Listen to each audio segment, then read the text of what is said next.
Welcome to Quiet Scare, where horror doesn't scream, it whispers. Real documented experiences, carefully adapted into sleep-friendly narration. Sophisticated storytelling meets documentary truth, so the core stays intact and the atmosphere lingers. Quick note, please like and subscribe, and tap the bell for new episodes. There are no more than 3 ads in the first 15 minutes. After that, uninterrupted listening. Curated accounts, elevated with literary craft for sophisticated listeners. Sleep well and dream dark.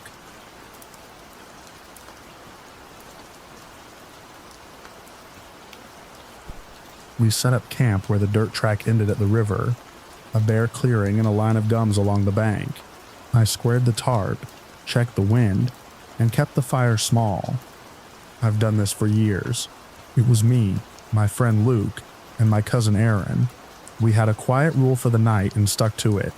I had driven out after a long day and got a parking ticket for facing the wrong direction on a gravel shoulder, which I didn't realize counted. We reached the river after dusk. The water moved slow in the dark and threw up a faint gray sheen. We pulled out the lawn chairs, set the tent back from the coals and let the wood collapse into a shallow bed of red. The air cooled fast and clean. Downstream, a small splash and then nothing. I'd packed the kitchen box to the ounce and still forgot matches, so I bought Erin's lighter with the promise of a morning coffee. She dug it out from a bag full of receipts and bobby pins. We cooked, cleaned, and sat. The ember bed went low and steady. The far bank was only a darker cut. The trunks were hard verticals. I kept my boots on and my headlamp in my pocket. We talk about snakes even when we don't see any. We didn't see any that night. I saw the light first. It came on without a sound, not on shore and not in the trees, but over the river a few steps off the bank, a sphere about the size of a soccer ball. It glowed the color of a banked fire. I ran through the easy explanations. It wasn't a reed catching a coal. There were no reeds there. It didn't swing, it didn't rise. It just hung above the water. Erin shifted in her chair and leaned forward. Luke set his elbows on his knees. We watched. It wasn't a lantern. There was nothing under it. The surface below it didn't change. No line pulled tight. No stick. No boat. I moved to my left, then to my right. The glow didn't change shape. I stepped closer to the bank. It held in place. The insects kept going. The river noise didn't change. The light sat above the water and stayed still. I checked for a hum. There was none. If it were a drone, we would have heard it. If it were a flare, it would have moved and burned down. If it were a reflection, the river would have broken it. It didn't break. The color stayed even and constant, a deep fire orange with no flicker. When I blinked, I carried it for a second on my eyelids, and then it was there again. We watched it long enough that the first minutes turned soft. Luke muttered that it was above the shallow shelf at the bend. In summer, you can wade there. That shelf sat just under the surface, and the light was above it by a little more than waist height for a person. No steam, no hiss, nothing from the water. I decided to get the camera. Erin said to grab hers if mine failed. My phone does poorly at night, and I didn't want to count on it. We agreed that if one of us left, the other two would keep eyes on the river. I turned toward the ute. I kept my eyes on the ground to avoid a root near the chairs. My boot clipped a rock, skidded, and I caught myself with a hand. I looked up at the river to confirm it was still there. It was. I kept moving. I popped the tailgate. The latch stuck. Grit had worked into it. I rattled it and pulled until it let go. The camera bag was under a tarp. The tarp cable had snagged through a torn grommet I had put off fixing. I yanked it free. That was the whole delay. I turned back toward the river with the camera in hand. The light was gone. I stopped and held still. The place over the shelf was only black water again. The far bank was the same dark line. The quiet was the same. Luke called my name in a low voice and said it was gone. I walked down with the camera anyway. I pointed it where it had been and took a photo. The screen showed dark water and nothing else. I took another. Erin stepped to the bank and leaned out with both hands deep in her jacket pockets. We checked the sky and the far bank. No people, no motor, no wake. We stayed there and let the night settle. The river kept its slow push. A small breeze moved through the gums and brought eucalyptus and ash. I could set the order of it in a list and it wouldn't change anything. It appeared motionless over the water. It had no support. We watched it for a long time. We turned to get a camera. It vanished. We compared what we had seen and kept it short. We matched the color and the size. We agreed on its height over the water and its distance from the bank. The water below it had shown no change, no sound, no steam, no movement, different from the rest. It was not a glimpse.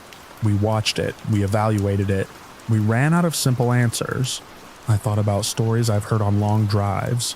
Lights over water that hang and then aren't there when you go to prove it. Those stories usually end with a laugh and a change of subject. We didn't laugh. I wasn't panicked. I was steady and alert, the way I get when something in the pattern is wrong and I can't find the lever to fix it. We kept the coals alive for a bit, then spread them flat and wet the ring. I walked the bank with my light and painted the shelf, and then the slower cut beyond it. The beam showed my own breath for a moment. The surface took the light and gave nothing back. I switched the light off to keep my night vision, and stood there until my hearing reset to the insects and water. Before I zipped my tent, I looked across the river one more time. I put my boots heel to toe where I had stood before, as if the same posture would make some detail reveal itself. The stretch where it had hovered was bare. The river slid by. I went in and lay down. I matched my breathing to the small sounds in the leaves, and slept in short pieces. Morning showed the shelf as a lighter brown under the surface. I took my mug to the bank and stood where we had watched. The steam thinned. A heron cut low and kept going. The sand on our side showed our tracks and the square prints from the chairs. No fresh marks, no heat scorch, nothing out of place to hold as proof. We talked about it on the drive out and then got quiet and then circled back and ran the list again. It wasn't a report. It was 3 people confirming the same thing and stopping at the same wall. I moved my camera bag from the back seat to the floor where my right hand can reach it without looking. That's the change I kept. If another night hands me something I don't recognize, I want the camera in reach. When I camp by water now, I keep my eyes on the surface longer before I look up. I set the camera strap on the arm of my chair. I keep that rule. If I see anything again, I'll have it in my hands before I turn away. If I don't, I'll remember the orange sphere that held itself over the river, and then was not there when we looked down for proof. And that is the end of what I know.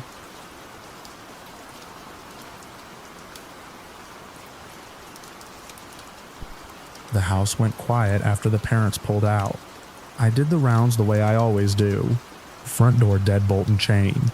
Back slider bar with the red stick, garage door latch. The interior door to the garage with the extra hinge lock. The security app showed all green. Upstairs, the kids were asleep. Door cracked for the nightlight. I checked their breathing and the blankets, then went back down to the couch and a mug of cocoa cooling on the table. At 10:41, the door tone doubled. Not the usual soft chime. 2 quick pings, back to back. I looked at the app. Front entry, open close, 10:41:9, 10:41:10. No door left open. I stood and put my hand on the front deadbolt. Solid. I turned the knob against the lock and felt the stop. I checked the side door and the slider again. All locked. The camera thumbnail showed the same frames as before. I sat and finished folding towels because it steadied me to complete a task. Halfway up the stairs with the stack under my chin, the tone doubled again. Same speed and spacing. I froze with 1 foot on each step and waited. No third ping. The history line added 2 more open-close entries with the same timestamps pattern. I went up anyway. My rule after repeat triggers is to lay eyes on the kids. The hallway carpet was pale. The nightlight put a circle on the floor. I eased their door and listened. 1 kid shifted and settled. The older one snored a little. I set the towels in the linen closet and straightened a frame on the wall because it was off by a fraction and would bother me if I left it that way. A child screamed. The sound hit the air hard and immediate. My body moved before the thought landed. I threw the light on and crossed the room to the beds. Both kids slept through it. Their faces were loose with deep sleep. I said their names once, softly, and got nothing but steady breath. I put 2 fingers on a shoulder and felt the slow, regular rise. The scream didn't come from them, but it had been the right pitch and shape for this room. Downstairs, the security system made a sound I had never heard in this house. Not the door chime, not the main alarm. A thin, high tone pushed through the panel speaker for less than a second. Then silence. I stood and listened. The app showed no new events. The camera feeds all returned, okay. I checked every door again. Front, side, back, garage. I pressed each deadbolt, pulled each handle, rattled each latch, set my palm to each seam. Nothing was loose. No draft through the frames. The console table by the front door had a small carved sparrow on it. It sat an inch off a clean rectangle in the dust where it normally lived. I took a photo of it as found, then nudged it into the rectangle and took another. The fit was a hair off. I sat on the bottom stair and watched the panel. The history still showed the 2 double triggers, and then nothing after the scream or the tone.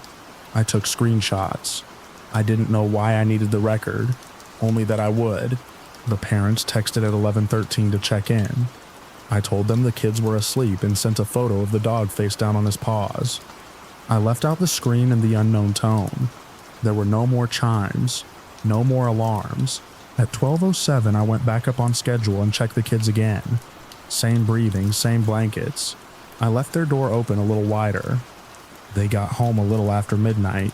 Keys in the lock. Foyer light on. The scrape of the keyring on the console bowl. The dad looked at the history I showed him and said it could be a contact magnet on the frame. He ran a quick diagnostic on the panel and said everything looked normal. I didn't bring up the screen. I didn't have a way to attach it to something he could test. On my way out, I noticed the sparrow again.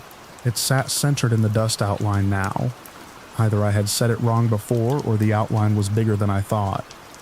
I took a last photo out of habit and put my shoes on by the mat. I walked home under the streetlights. Sprinklers had run.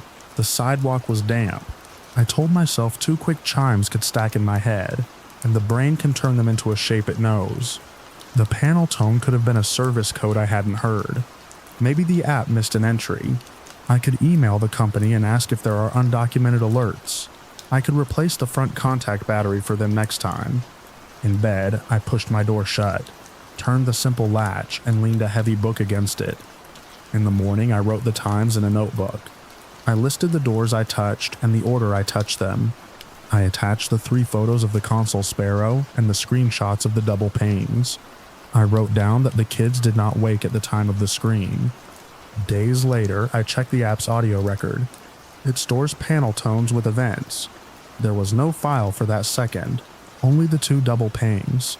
The scream exists only in my memory. When I replay it, there is a small detail I can't shake. Under the main pitch, there was a catch in the inhale, the kind a kid makes when a tooth gap changes the airflow.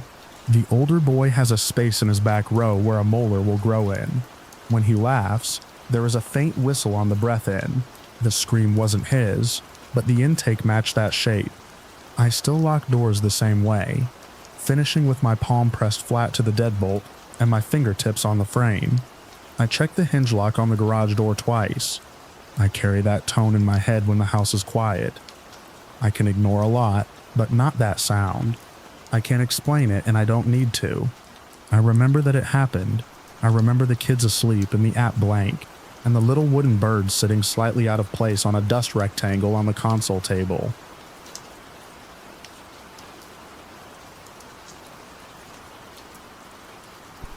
I took a babysitting job on the far edge of Bend, where new ranch houses sit low under the pines. The place was spotless, the kind of kitchen where you hesitate to set a grocery bag on the counter. The parents were straightforward. He walked me through the alarm panel. She left a list on the fridge with bedtime TV and porch light notes. The air came through cracked windows because it had been hot all week. They said the central heat was off for the season. I kept the couch angled so I could see the hall and the glass slider to the back deck. I like a simple shift. I show up, keep the kids safe, text an update, and leave with my cash. If Quiet Nights had a donation box, I'd pay in advance. Lily was 7 and drew maps of the house. Neat rectangles with arrows. Ben was 5 and stacked blocks, correcting me if I called the wrong brand by name. Bath, water, story, lights out. They went down without a fight. I sent a single all-good text and set a cooking show low. I watched the hall and the entry, because that's where problems start. The arrival happened as a sequence, not one sound, many in order.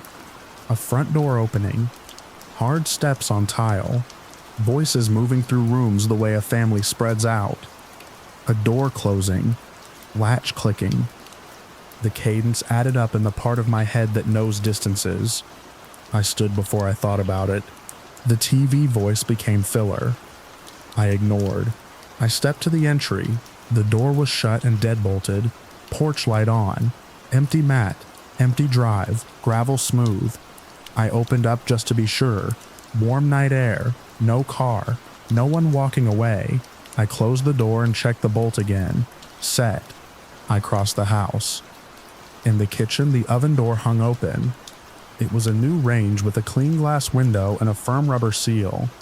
The dial read off. I closed the door and felt the pull and the seal catch. The arrival ran again, clean this time. Door, steps, overlapping voices. A quick child scuff against floor. I went to the entry fast and found the same still door, same empty porch. I looked toward the hall. Both kids slept in the shallow draft under their doors. Lily's notebook lay open on her carpet with her map. She had a box on it labeled heater closet. I remembered the dad's walkthrough note. No need for the filter tonight. A hard crack sounded in the kitchen, the kind of snap a mug makes when it hits a sink. I winced and walked back, ready to pick up pieces. The counters were clear. The rack held intact mugs. The sink had 2 spoons and a bowl. Another pop came from near my hands.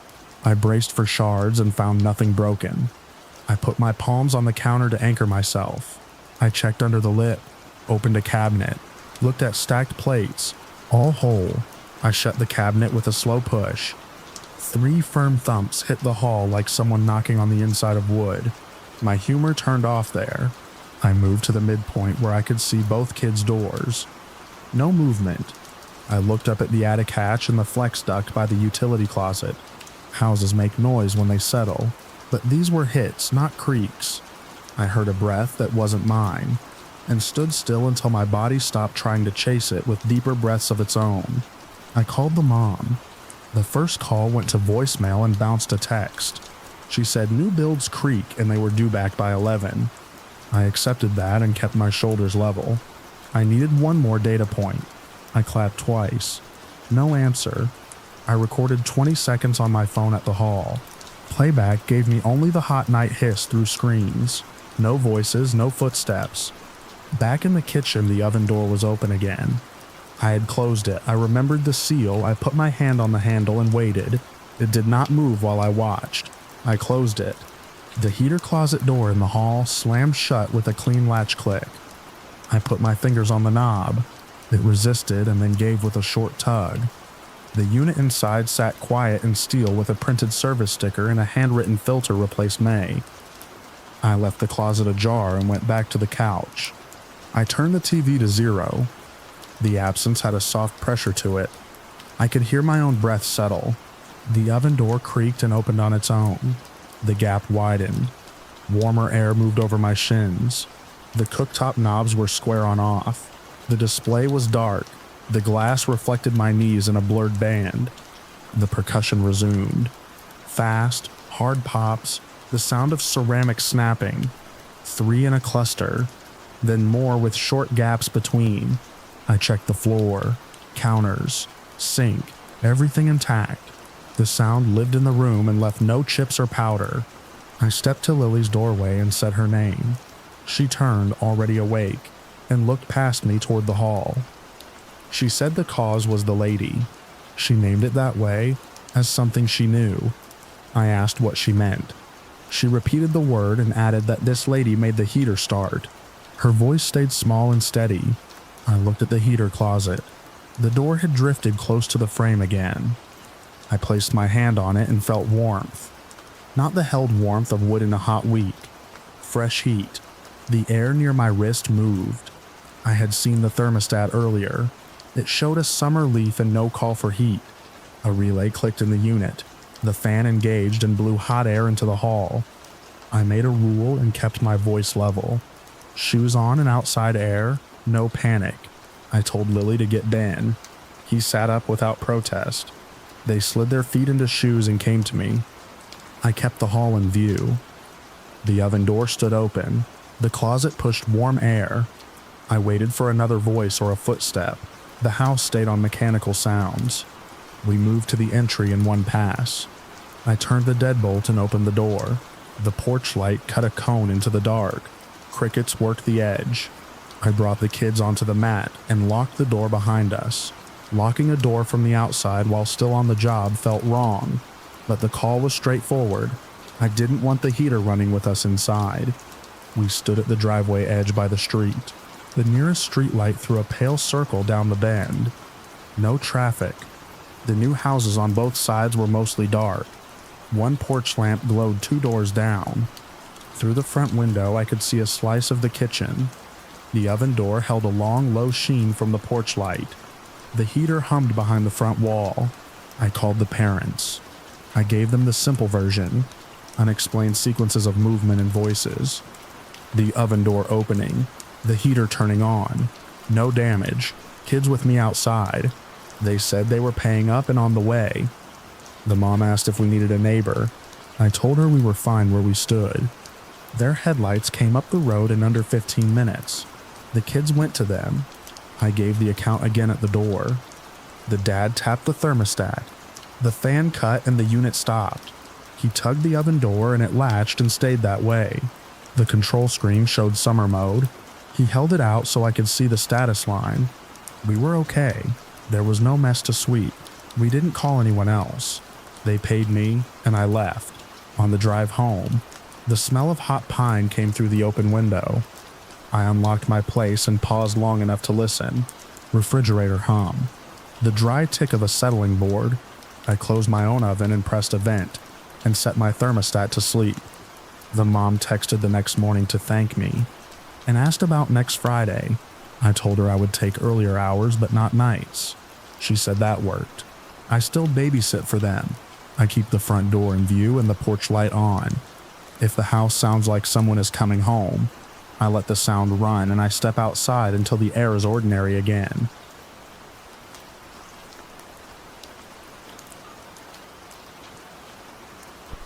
I took the day job because it was simple.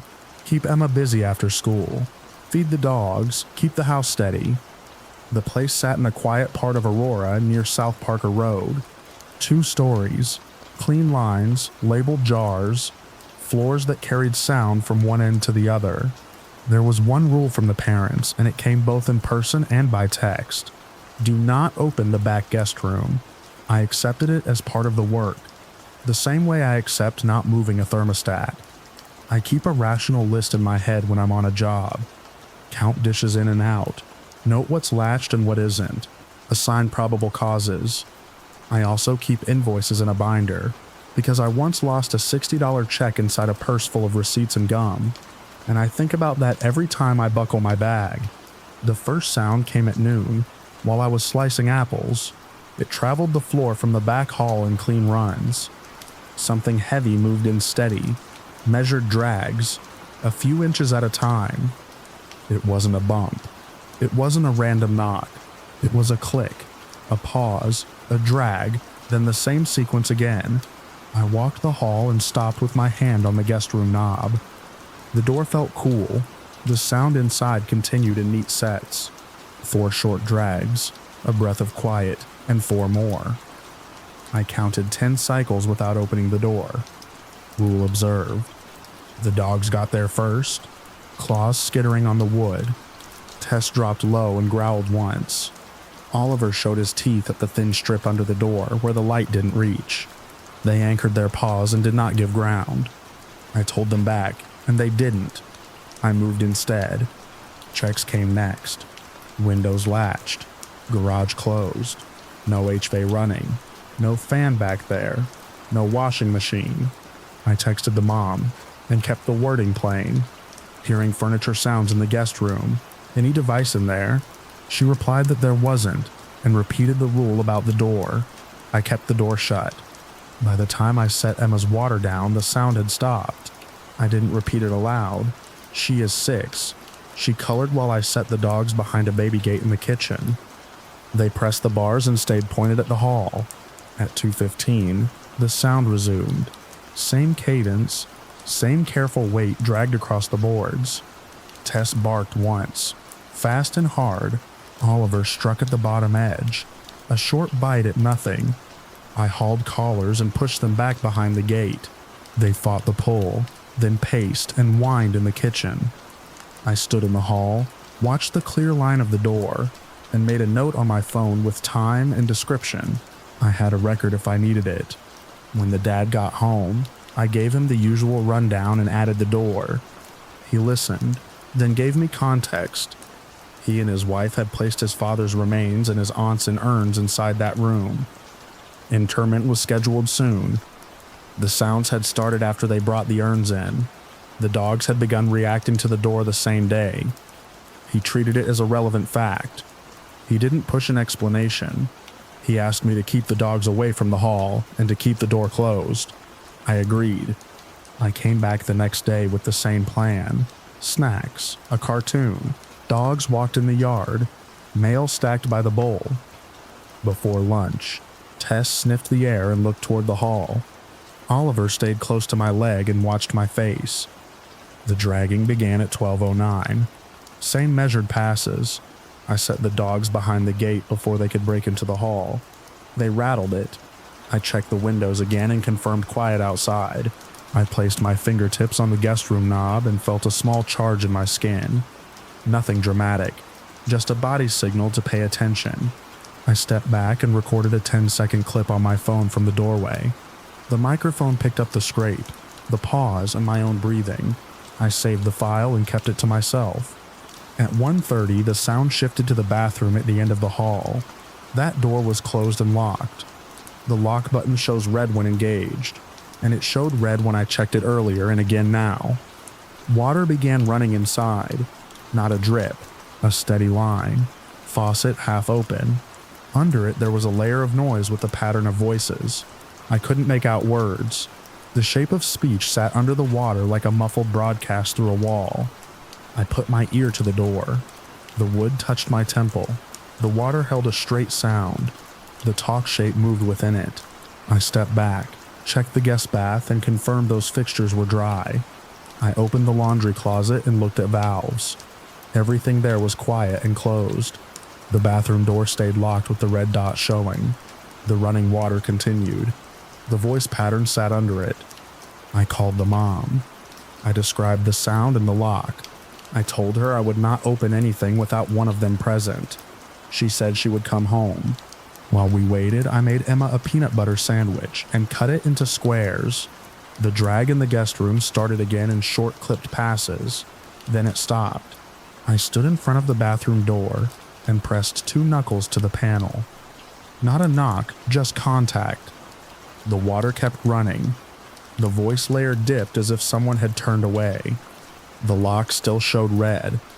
I looked at the handle. I kept my hands off it and waited. The water shut off in one clean turn, just before the mom pulled into the driveway. The voice layer ended at the same moment. She came in, saw the lock, and took the small release key from the top of the frame. She turned it. The red dot clicked out. The door opened. The sink was off. The tub was dry. The shower head showed a crust of hard water around the holes and no drip. The window over the tub was latched. Tiles were dry. The mirror showed 2 steady faces and a hallway behind them. The air was normal. She told me the sounds had begun the day they placed the urns in the guest room. She called some of the remains blended and said that word in a way that read as a family choice. She said the dogs had been fixed on that door since. She did not ask me to agree with her interpretation. She asked me to continue keeping the door closed and the dogs away from the hall. The dad got home early and heard the same report. He called the noises a validation because of the timing. He marked the sequence, urns placed, sound started, animals reacted. He did not add more. It was his house and his family. I kept to my lane and my rule. I took the job again the next day, and the day after that. The pattern held. The guest room produced a measured dragging. The bathroom produced a run of water behind a locked door.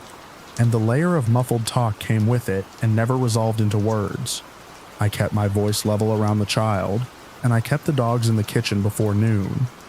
I lowered the TV volume so I could hear the hall. I stopped crossing the back hall unless I had a reason to go that way. On Friday, I played the 10-second recording at the kitchen counter. The sound matched what I had heard in the hall. It did not help me understand it. I deleted the file. The family already accepted their frame for it, and I didn't want to make a clip into a separate problem.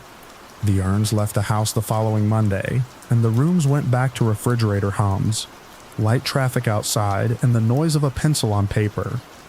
The dogs slept through the afternoon. The bathroom stayed quiet. The guest room door stood closed out of habit, even after the rule no longer applied. I adjusted one thing and left the rest alone. I still take that hallway only when I have a reason. I still keep the kid forward and the dogs behind the gate at midday.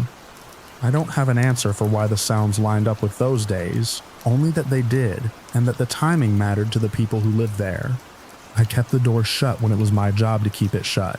And even now when I pass that hall, my hand stays off that knob and I keep moving.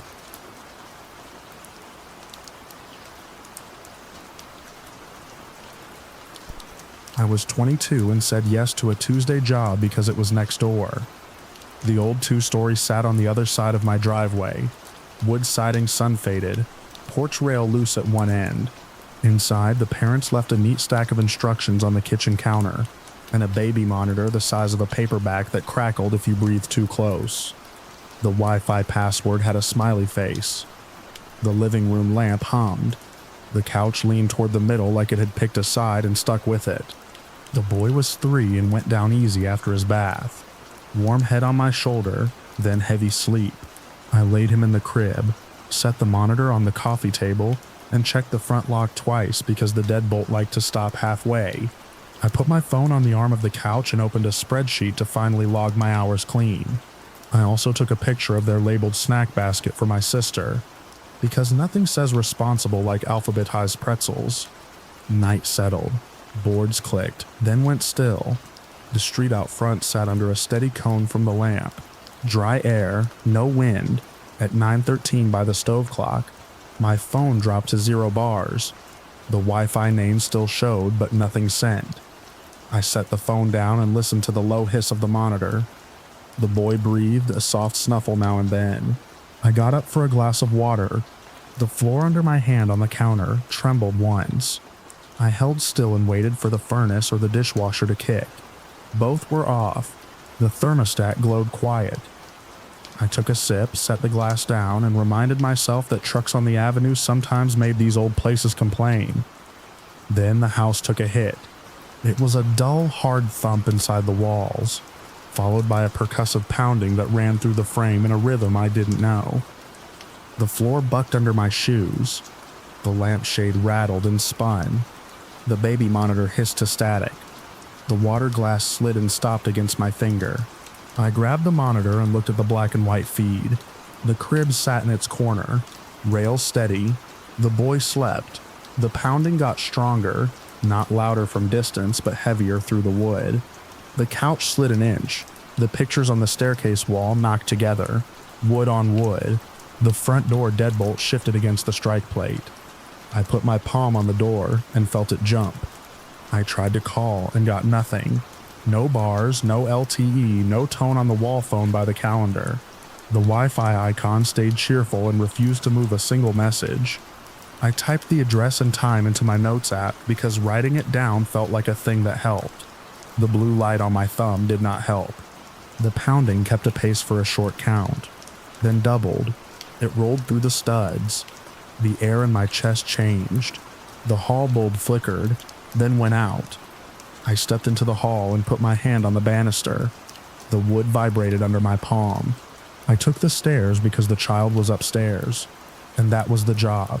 The third step from the top stuck the way it always did. I lifted hard and cleared it. The boy's nightlight gave off a thin green. I stood in his doorway and watched the rise and fall of his back. The crib post rattled in place. The alphabet print over the dresser tipped and hung by one nail. I braced the rail with one hand. The mattress buzzed against my fingers from the vibration coming through the frame. The boy slept. I picked him up and his head settled on my shoulder. My next move needed to keep him close and make a line to the front door if I could manage it. I carried him to the landing and looked up at the attic hatch. It sat flush.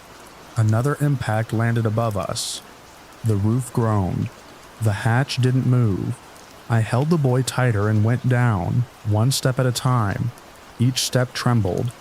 In the living room, I tucked him on the couch with his blanket the way his mother had shown me. Changing the setup felt wrong. The pounding shifted to the dining room wall. A framed photo jumped and fell. The glass didn't break. I went to the front door and unchained it. I turned the deadbolt and pulled. The door opened an inch and jammed. The frame had shifted. I leaned my shoulder, got another inch, and stopped when the right-hand wall took a hit so close the wood shook against my ear. The door stayed shut. Lock set. Boundary small. Keep the child near. Those were the rules that made sense. I moved him to the floor between the couch and coffee table and knelt beside him. The coffee table made a low shelter. I kept one hand on his back. I watched his breathing and counted to anchor myself. I counted the time between hits when I could. I listened for anything outside. Through the front window, Mr. Riley across the street watered his lawn. He didn't look up. No one on the block reacted. Our street held ordinary night, while this house shook. My own place sat 10 steps across the side yard, porch light off. I pictured my mother with the TV captions on, and realized she wouldn't have felt any of this. That thought hit hard, and then passed. The next decision was the same as the last one. Stay with the child. Keep the small circle tight. The pounding went on. It did not travel down the block. It stayed here. The lamp flickered and steadied and flickered again. The nightlight in the hall blinked, then held. The baby monitor cut to static, then back to picture without sound. The crib, empty now, stayed in frame. The house took hit after hit and gave back vibration, light changes, and the shift of small objects. No cracks opened. Nothing fell besides that one picture. At 10:33 by the stove clock, it stopped. No fade. One last strong impact in the wall, across from the couch, and then silence. The standing buzz in the room settled. I listened until my own heartbeat stood out. The lamp held. The green nightlight was solid. The air felt normal again. I kept my hand on the boy's back and let my breathing match his. I stood and took stock. Dining room frame on the floor. Glass unbroken. Alphabet letters under the fallen pane. Staircase pictures skewed but hanging. Attic hatch still flush. No cracks, no scattered items, no visible reason. The wall phone still had no tone. My cell showed the network name and did nothing. I waited. At 11, one bar returned and a backlog of ordinary messages slid in.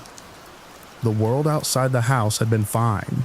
The parents came home near midnight. They stepped into their house and saw their child asleep on the couch, blanket tucked neat. I told them the Wi-Fi had cut out and come back. I said everything else was fine. I did not describe the pounding. I handed over the boy, pocketed my keys, and crossed the side yard to my own door. I stood on my porch and watched their siding in the dark. Straight lines, nailed tight. The maple leaves were still. Mr. Riley's porch light clicked off on its timer. I went inside and closed my door. I did not ask neighbors whether they had heard anything. They hadn't. I did not post about it. The parts that mattered were the parts I had to hold on to, and they don't compress. The next time I worked there, I asked once if their landline ever dropped at night, and they said sometimes. I nodded. That was the end of that line. I keep the circle small now. I watch the stove clock. I keep my phone charged and don't count on it. When I pass that house, I look at the nail heads under the eaves, and the way the second floor windows sit a little off over the first. I note the quiet. I cannot tell you why it happened only inside that structure, why the lines went dead only then, or why the child slept through all of it. I can tell you where the frame shook, where the picture fell, and how I set it on the table after.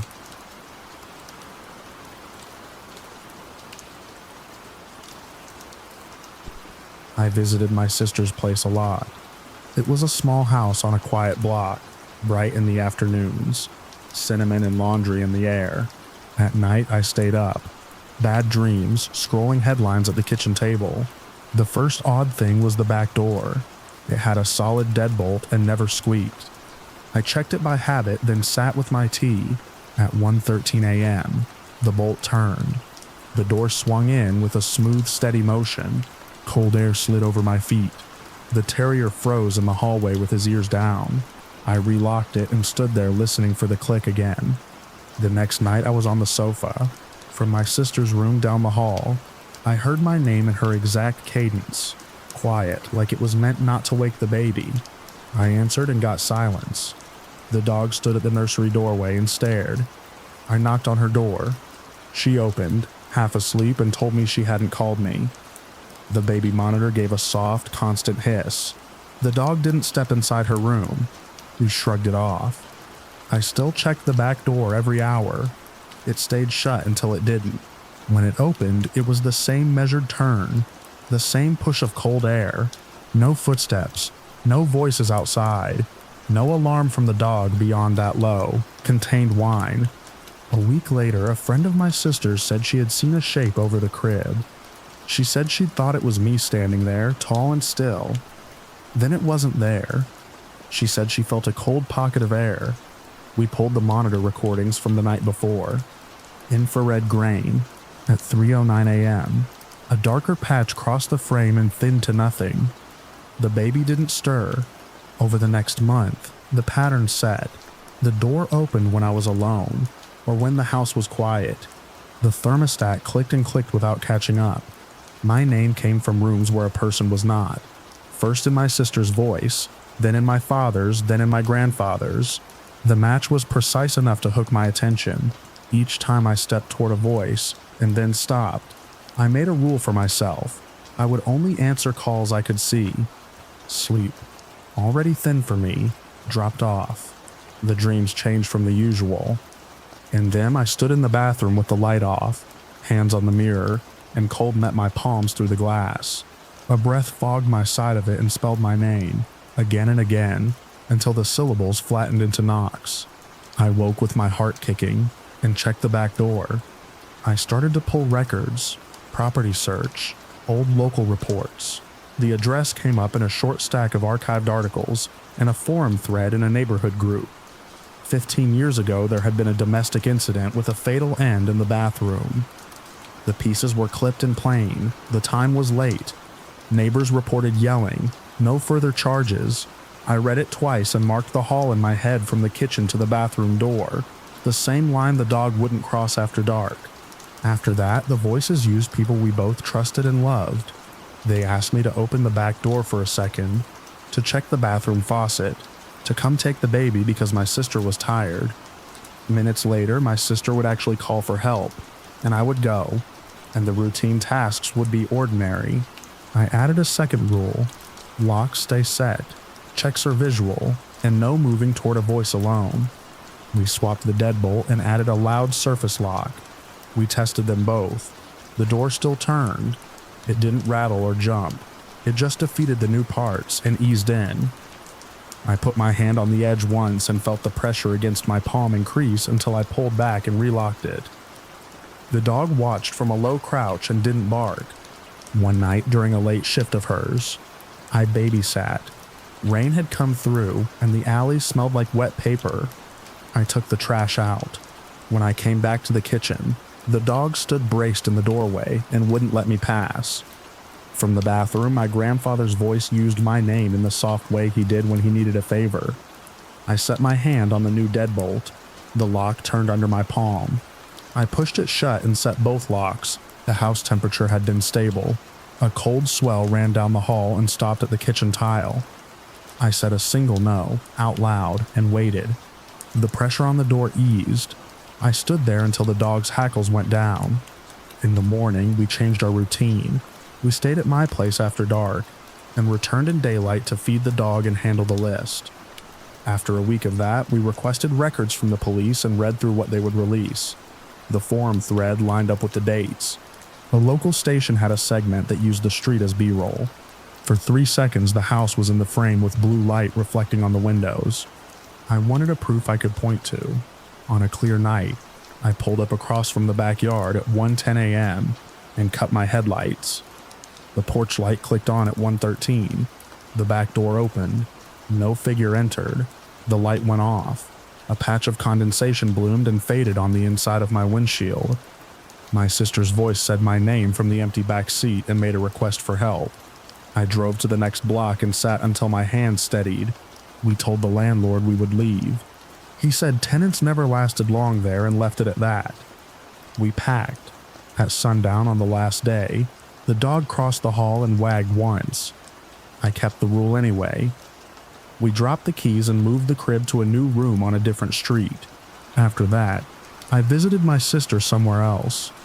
When I had to pass the old block, I kept my windows shut and didn't slow. I still have long nights. On some of them, I hear a familiar voice say my name from another room and ask for a small thing. I keep my rules. I make the decision to stay put. I look at the door, check the lock, and let the request pass without an answer.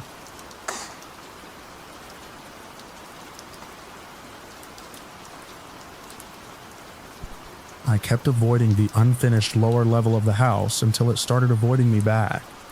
It happened over several days. First, I saw a figure on the basement stairs. It was high in the stairwell, moving up, hand near the door. I didn't open it. A close relative, who hadn't heard my description, later reported the same thing, a figure climbing toward the door with deliberate steps. We compared details in plain terms. The images matched. So did the way we both paused before the door, after seeing it. By the third day, I decided to check the latch. I walked the hall, put my hand on the knob, and listened through the thin wood. The stairwell carried cool air and a concrete smell. Before I could test the hinges, the door struck shut from the other side. The slab slammed the stop and rattled the frame. I pulled back 2 steps and steadied my stance. There was no draft, no one in the hall. The door's edge sat clean against the jamb. A beat later, I heard the steps. They were heavy and spaced, rising 1 tread at a time from the basement. Each impact flexed the wood. Nails ticked in the stringer. The climb ended at the top landing, directly behind the door. I didn't touch the knob again. I walked to the far end of the hall and stood where I could see the door and the nearest window at the same time. New rule for the day. No opening that door alone. The pattern held. When I tried to approach again, broad daylight, phone in my pocket, shoulders to the frame. I heard a single sound from the stairwell. It was a throat being cleared. The sound was shaped like a practiced human noise, not a cough, and it came from below the threshold. I stopped, waited 10 seconds, and left the hall. I wrote a second rule: stay out unless 2 people are present and the upstairs rooms are lit. A relative with a military background visited. He gave the hinges and strike plate a quick assessment and said the frame looked true. He ran a finger along the weather strip, then listened with his head close to the wood. The throat-clearing sound rose again from the stairwell. He altered his posture, knocked twice, and listened for return. Nothing answered the knocks. He marked the latch position with a pencil line for later comparison, and told me to keep distance until we could test with more light and another set of ears. That night, I kept to the front rooms.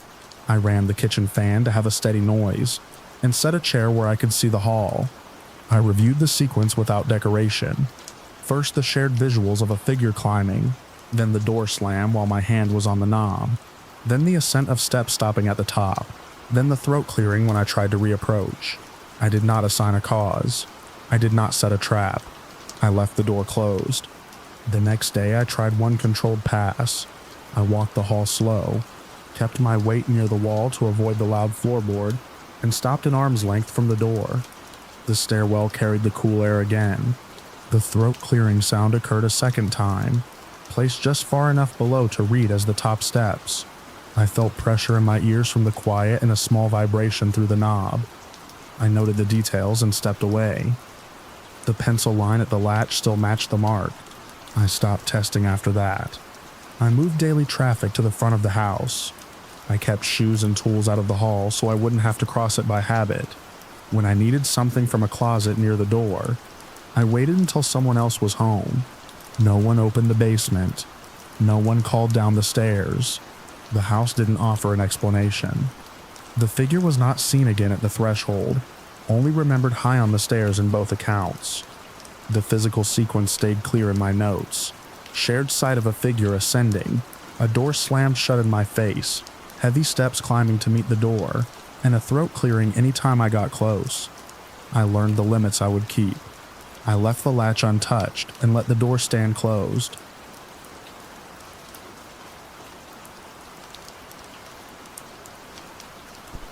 We were a house of two, and one door would not stay shut.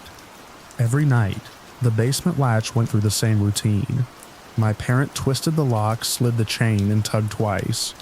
I learned the feel of it under my hand. By morning, the door stood open a few inches, and cold air lifted up the stairs. We stacked a chair against it. We added a new deadbolt. We wedged a rubber stop tight under the edge. The door still eased open overnight and held that inch like it was measured. Our place was small. The living room held one couch and a short bookcase. The kitchen was almost square. The lower level was unfinished, exposed joists, a poured concrete slab, one bulb that lit a white circle on the floor and left the corners in shadow. We stored winter coats, a plastic tub of old trophies, and boxes of paperwork down there. At night, two voices rose through the vents. One carried low, one carried higher. I never caught words, but the cadence was a conversation. The higher voice replied a beat after the lower one. If I pressed my ear to the metal grate by the hall, I picked up a faint vibration and a thread of moving air. My parent did not believe in anything they could not show. They blamed neighbors through the ducts or a TV down the block.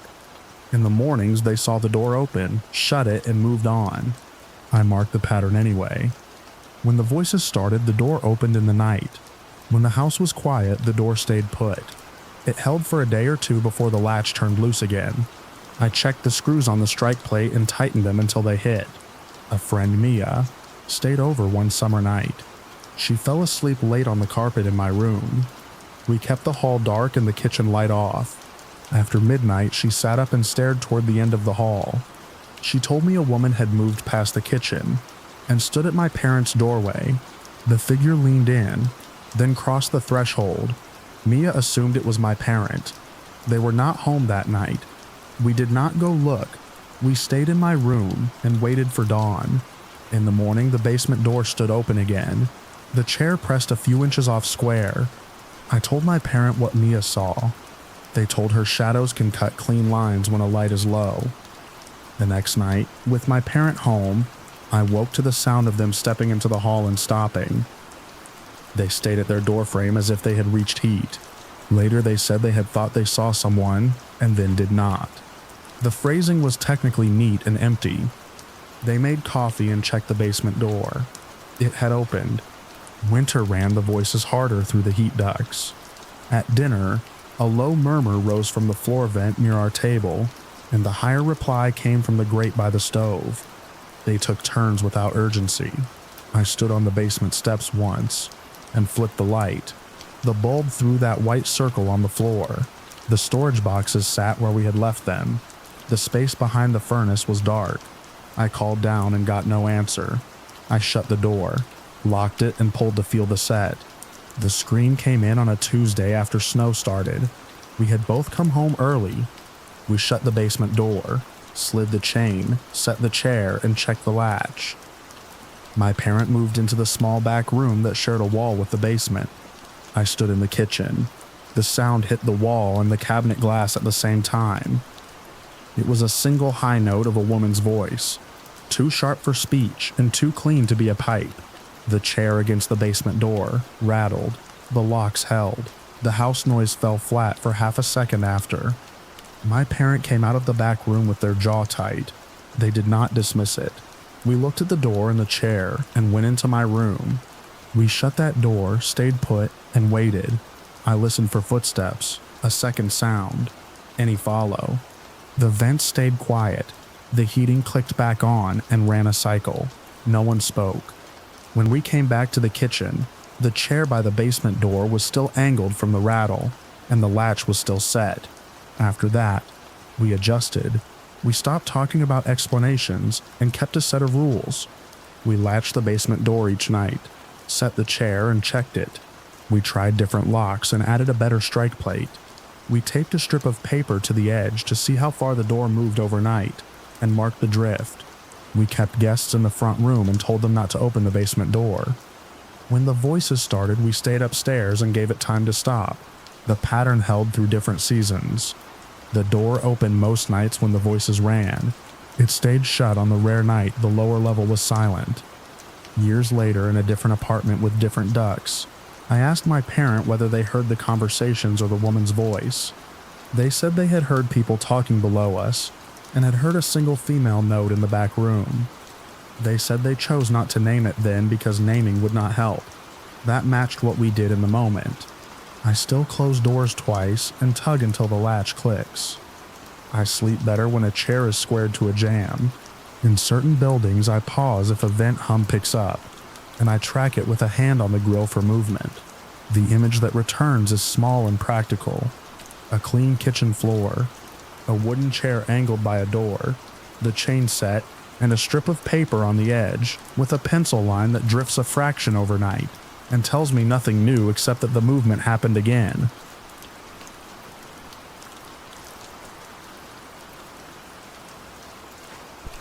I don't believe in anything I can't fix with a trip to the hardware store. Pipes rattle, ducts pop, and houses shift, and none of it means much by itself. Our place in Cleveland has a finished lower level with the laundry and the water heater tucked under the stairs. It smells like detergent and dust. It's ordinary, and I had chores.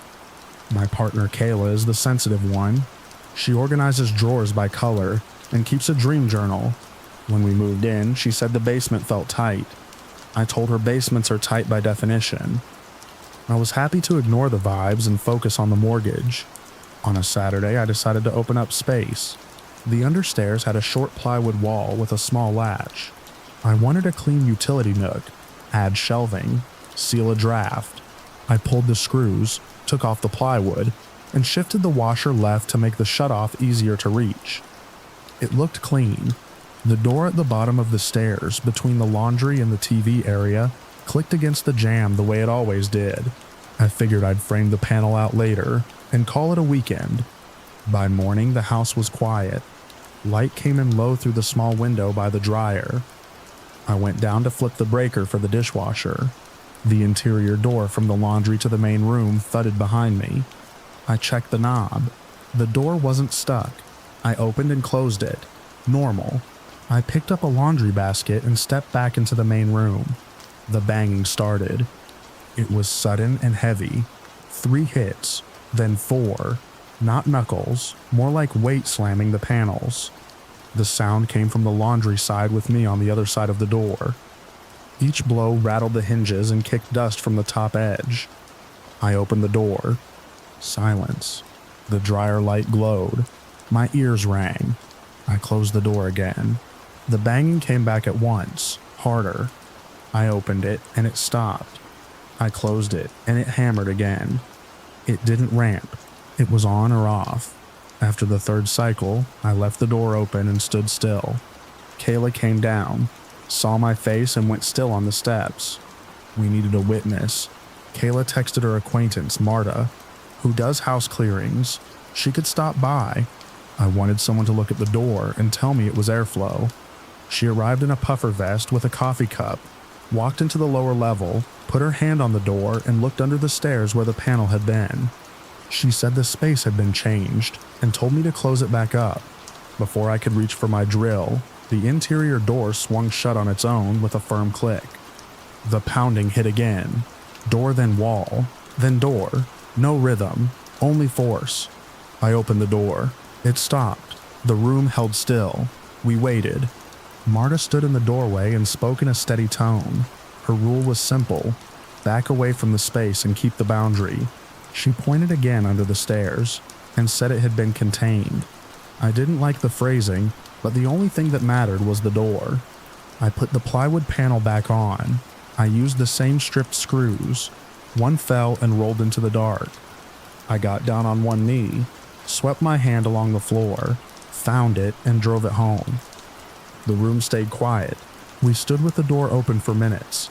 Nothing. I closed the door between the laundry and the main room. No blows. I opened and closed it again. No response. The click of wood on the latch felt like stepping off a treadmill that had been set too fast. The quiet had weight. We listened to the refrigerator hum upstairs. No one spoke. I reversed the other changes. I slid the washer back until its feet sat in the old dust rings. I moved the utility shelf to its original spot. I rehung the little latch so it would catch with the same half-inch of play. It all looked worse. It felt normal. The next morning, a figure stood in the opening by the laundry door. It had height and edges. A black outline with mass, not a cast shadow from any lamp or the window. I saw it for a full second. Then it turned the corner by the stairs and was gone. I did not chase. I stood in the doorway and kept the door open with a stop. The room stayed quiet. I called Marta and told her what I saw. She asked if the understairs panel was back and told me to leave the layout as it had been and keep the laundry door propped for a day or two. Her rule was boundary respected. Door open for now. I followed it. We left the interior door open the rest of the day. Nothing else happened. No footsteps, no voices, no cold spots. The only events were the pounding when the door was closed, and that 1 second of a dark outline. After I put the panel back and reversed the layout, both stopped permanently. I took photos of the panel closed and the washer back in place. I wanted a record before I touched anything again. The next weekend, I put my shelves somewhere else. The door stayed quiet. We washed towels and folded them on the couch. The only sounds were machine noise and the TV upstairs. I don't have an explanation that fits. Opening the small triangle under the steps set off something I could not name. Closing it and returning the layout shut it down. The only lesson I took was practical. Some parts of a house work only in a specific arrangement, and changing them can trigger more than dust and drafts. We still live here. The understairs panel stays on. I don't lean anything against it. When I sweep that edge, I don't bump the latch. If we ever renovate the lower level, we will leave that geometry alone. Since that morning, no more banging, no figure, no noise at the door. I open the door, step over the line to do what I came to do. Step back out and let it rest.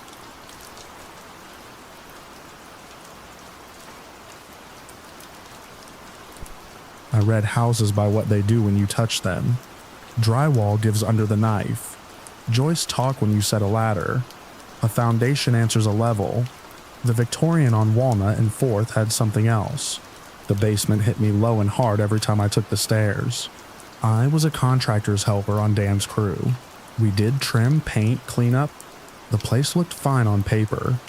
Inside, the air went flat near the back hall. Not mold, not gas. I know those. At the basement door, the sound fell away.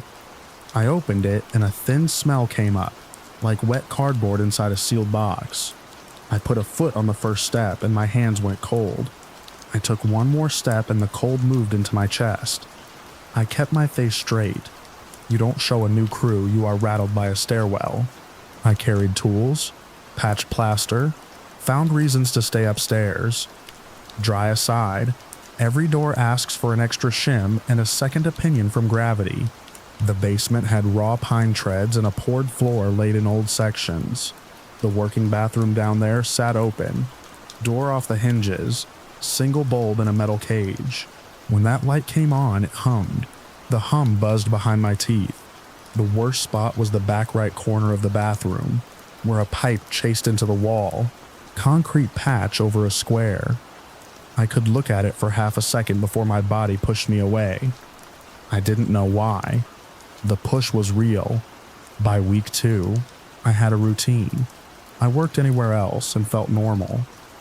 At the basement door, my palm prickled on the knob. On the stairs, a pressure climbed from shin to throat. At the bathroom threshold, my legs shook and sweat came quick. I stepped back every time. I left the tile boxes down there and told Dan my wrist was acting up. He told me to take ibuprofen and keep moving. A neighbor stopped while we were loading scrap. She spoke like she had kept notes on the house. She said the property had been part of a system that used former marginalized workers. She didn't give dates or names. She said it left a stain you couldn't wash out, and went on her walk. I tied down the load and kept quiet. Dry aside, every old house has a story. The neighbor believes you should have heard at the hardware store. That night I made a plan. Keep working, test myself once. If I was inventing it, the test would show it. Next morning I put my hand on the basement knob. Palm prickled. I went down 2 steps. Pressure climbed into my ribs. 2 more steps and my knees went loose. I stood until I knew the choice was faint or run. I ran. After that, I stayed upstairs and stayed busy. We worked the job for months. Owners added small changes. Other trades slowed us. On a wet day, I made a mistake. The upstairs bathroom was taped for paint. The downstairs bath had no water. The only working toilet was in that basement. Rain hit the porch roof. Dan and Eddie went to lunch. I stood at the door and told myself I would count to 60 and go. I opened the door. The air felt heavier on my face. I stepped down. The dizziness started fast. By the 3rd step, I knew I would not make it to that room on my feet. I went outside, around the back hedge, and took care of it in the rain. A bus hissed at the corner. My ears burned. That ended my argument with myself. When the owner stopped by that afternoon, I asked if they would allow a second set of eyes. I said I knew someone who walked spaces and gave neutral notes. They said fine if it didn't cost them more. Dry aside, when your construction advice includes calling a sensitive, the project has gone sideways. Carla came on a clear Tuesday. She takes off her shoes, walks, and writes. No show, no smoke. I greeted her at the sidewalk, kept it general, and let her go. She made one slow pass of the first floor and headed to the basement. She paused with her hand on the knob. The same way I had. She went down. I stayed in the kitchen and counted to 60. Slow. She came up quiet. She preferred to write, but I asked her to point. She walked me to the top of the basement stairs and stated what she had found. The second step from the bottom was a bad place to stand. The presence her word occupied the back right corner of the basement bathroom. If I reacted to places, I should avoid it, or I would pay for time spent near it. She didn't add reasons. She left a short note and headed out. I paid her for the hour. I stood in the kitchen and listened for anything else. Pipes clicked once. A truck hit a pothole. Nothing dramatic happened. I felt a pressure lift out of my ribs. The relief was steady and plain. The neighbor passed again and saw Carla leaving. She gave a small nod like the process had moved forward. She repeated that the old system centered in the lower rooms. Papers were stored. People waited. She said the purpose of a place can stick even after paint and new owners, then continued on her route. I did not go into the basement that day, or the next. I stayed with trim and casing. Eddie ran wire upstairs. Dan didn't push. Maybe the visit told the story I didn't want to say out loud in a loud room. From fall into winter, the house came together. We repaired the newel post, skimmed plaster, sanded and sealed floors. The downstairs bathroom got a vanity and a new light.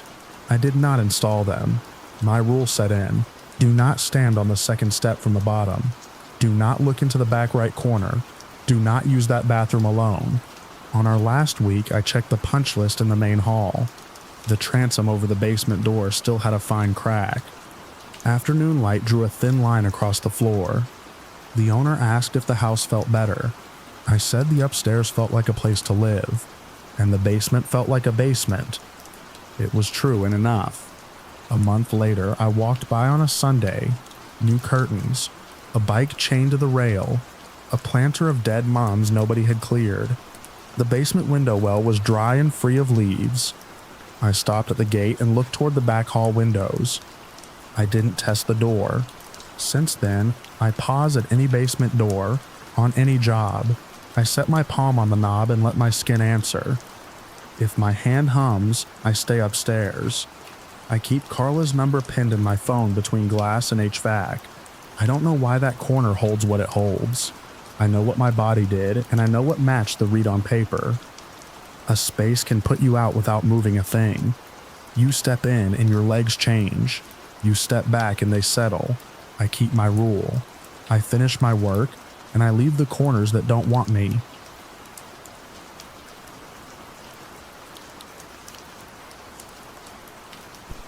I stayed in my cousin Mark's basement apartment in Fort Collins while I looked for a place of my own. The lower level was finished with an exterior door that opened to a strip of scrub trees and a bike path. Mark and his roommate slept upstairs. I had the garden level room with a small window, a queen bed, and a door that only stuck in humidity. It was late October, dry air. Doors behaved. I carried my suitcase down after dinner and took inventory the way I do in someone else's space. Bed, lamp with a 2-position chain, short dresser, a plug strip half under the bed like it ran there to hide. I told Mark I'd grab groceries in the morning and avoid his tools.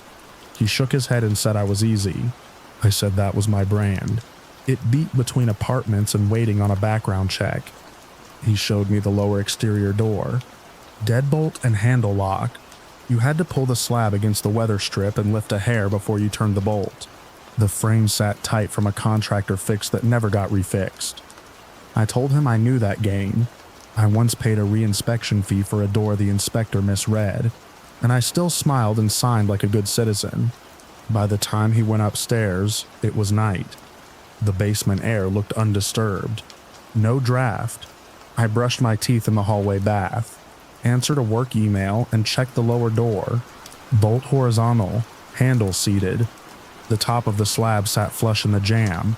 I set my palm against it and pushed. Solid. I placed my phone on the nightstand and killed the overhead light with the pull string. Bed lamp on, then off. The room stepped down through gray to dark. The window at ground level framed a square of grass and one distant sidewalk lamp. I lay on my side facing the door and lined up boring tasks. New driver's license address, HR form, cancel the old internet. That was the last clear line of thought. Sleep came and went in shallow passes. Each time I surfaced, the lamp's chain hung at a slightly new angle, and the window square had lost a notch of light. The house sounds sorted themselves upstairs. A pipe click, a refrigerator motor, the roommate's late steps. Something changed and stood me up inside. I didn't know why. My body told me to sit, so I sat. The dark thickened. At knee height in the hall doorway, a gray smear gathered and pushed in a slow, even way. It wasn't fire smoke. No smell. It rolled along the floor, spread, and held its shape. It didn't drift like normal air. I reached for the lamp chain, missed once, then got it. The bulb lit, the gray along the floor stayed a second, then thinned until the air was clear. My heart hit once, hard enough to count it. I noticed my teeth were set because my jaw hurt. I swung my feet down and checked the easy things. I looked at the lamp base and the outlet. I put a hand near the return vent. No smell, no sound, no airflow. The vent face was cool and still. I stepped into the hall and looked to the exterior door. Bolt horizontal, handle level, weather strip seam straight. I went back to the bed and sat and watched the doorway. I told myself I had seen dust or a trick of my eyes. I sent Mark a text he would read in the morning, asking if there was some kind of diffuser set up downstairs. Then I put the phone face down and lay back. The pressure landed 10 minutes later without warning. Weight pressed into the mattress near my knees, the way a person sits, but without a bounce. The bed dipped. In the window light, a dent showed in the top sheet. The fabric stretched tight across my shins and caught against the slope that wasn't there before. My hands came up. I opened my mouth to call upstairs and closed it again. Sound felt like it would change the room. I didn't want it changed. The weight held for one long breath, and then lifted. The mattress rose slow. The sheet eased. No sound. The hair on my forearm stood through the shirt. I swung my legs out and stood. Lying down became the worst choice. I moved toward the hall with care. I gave myself a task and kept it simple. Check the door again. Do it in order. My feet were quiet on the laminate. My left hand stayed against the wall. The lamp drew a bright rectangle across the hall carpet. My shadow crossed it. Halfway there, the hair at the back of my neck lifted. At the same time, the hair over my right ear moved. The motion had the shape of fingers pulling through it with uneven pressure. I stopped. I had shut the vent. The window was too small to stir air like that. I raised my hand and traced the exact path my hair had taken, because I needed contact with something I could test. My fingers found nothing but my own scalp. At the door, I set my fingertips on the deadbolt. The metal was cold. The bolt was still horizontal. I turned it to hear the clean click, then turned it back to locked. I pressed my palm flat against the slab and leaned. It didn't move. Outside was a single color mass. I stayed up in the chair by the small desk and watched the bed in the doorway. The lamp stayed on. The house above settled and went quiet. I checked my phone once, saw the battery bars and put it down. Counting them pulled my attention too tight. Near dawn, an ordinary sound cut through. The exterior door latch struck the plate, and the slab thumped the stop. It was the sound of a door swinging open. I had left the deadbolt in. The handle lock was down. There had been no rattle or grind. Closed, then open. I stood. The chair didn't scrape. In the hall, I could see the door was wide. The deadbolt sat vertical. The handle had been turned and released. It lay level again. The air at the threshold was colder. I stepped to the line where the inside ends and stopped. The concrete stoop was damp. The strip of trees beyond the well was a dark shape. The bike path beyond them was a pale line. No one stood outside. I took the inside knob and drew the door in. The hinges were quiet. The slab met the stop. I lifted a hair and set the bolt. It slid into place. I turned the handle lock. I pushed and pulled until the resistance felt right. My hands shook more here than they had with the bed. The weight in the bed had been a weird pressure. This was a state change I could name. I went upstairs with my phone. Mark was in the kitchen making coffee, half awake. I told him the lower door had been open. He asked if I had unlocked it. I told him I had not. He asked if I had set the bolt, and I said yes. I showed him the little lift it needed. He did it easily and repeated that the frame was tight. The roommate came in and mentioned raccoons in the trash last month, like a way to hold the problem. I said we could check a camera. Mark said the lower level wasn't on a camera yet and he kept meaning to add one. The coffee maker clicked and hissed. We went down together. The door was shut and locked. We looked at the seam in the sill. I laid out what had happened in order. The gray at the doorway, the weight on the bed, the hair moving, and then the door. I kept it literal. No one laughed. The roommate said the trees made odd currents when the wind hit the building just right. He kept his voice even. Mark ran a finger along the weather strip and said the seal looked good. I stayed another hour until the window showed grass and clear daylight. I showered upstairs. I packed my bag and loaded my car. I told Mark I would get a hotel and be out by the weekend. He told me I could stay, and that the door hadn't done that before.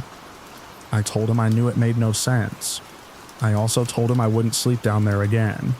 Before I left, I checked the lock one more time.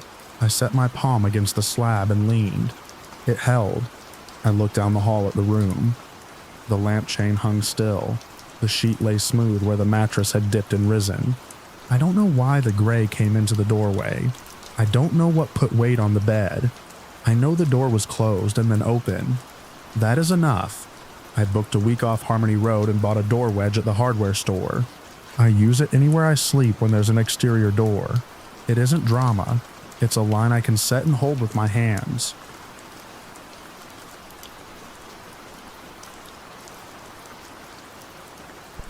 I live in the finished lower level of my aunt's place in Lakewood, Colorado. Clean carpet, fresh paint. a straight staircase from the front hall down to my door. I moved in to save money and to keep an eye on the house. She likes that I respond fast. I keep a legal pad on the counter and write what I do. Lock side door.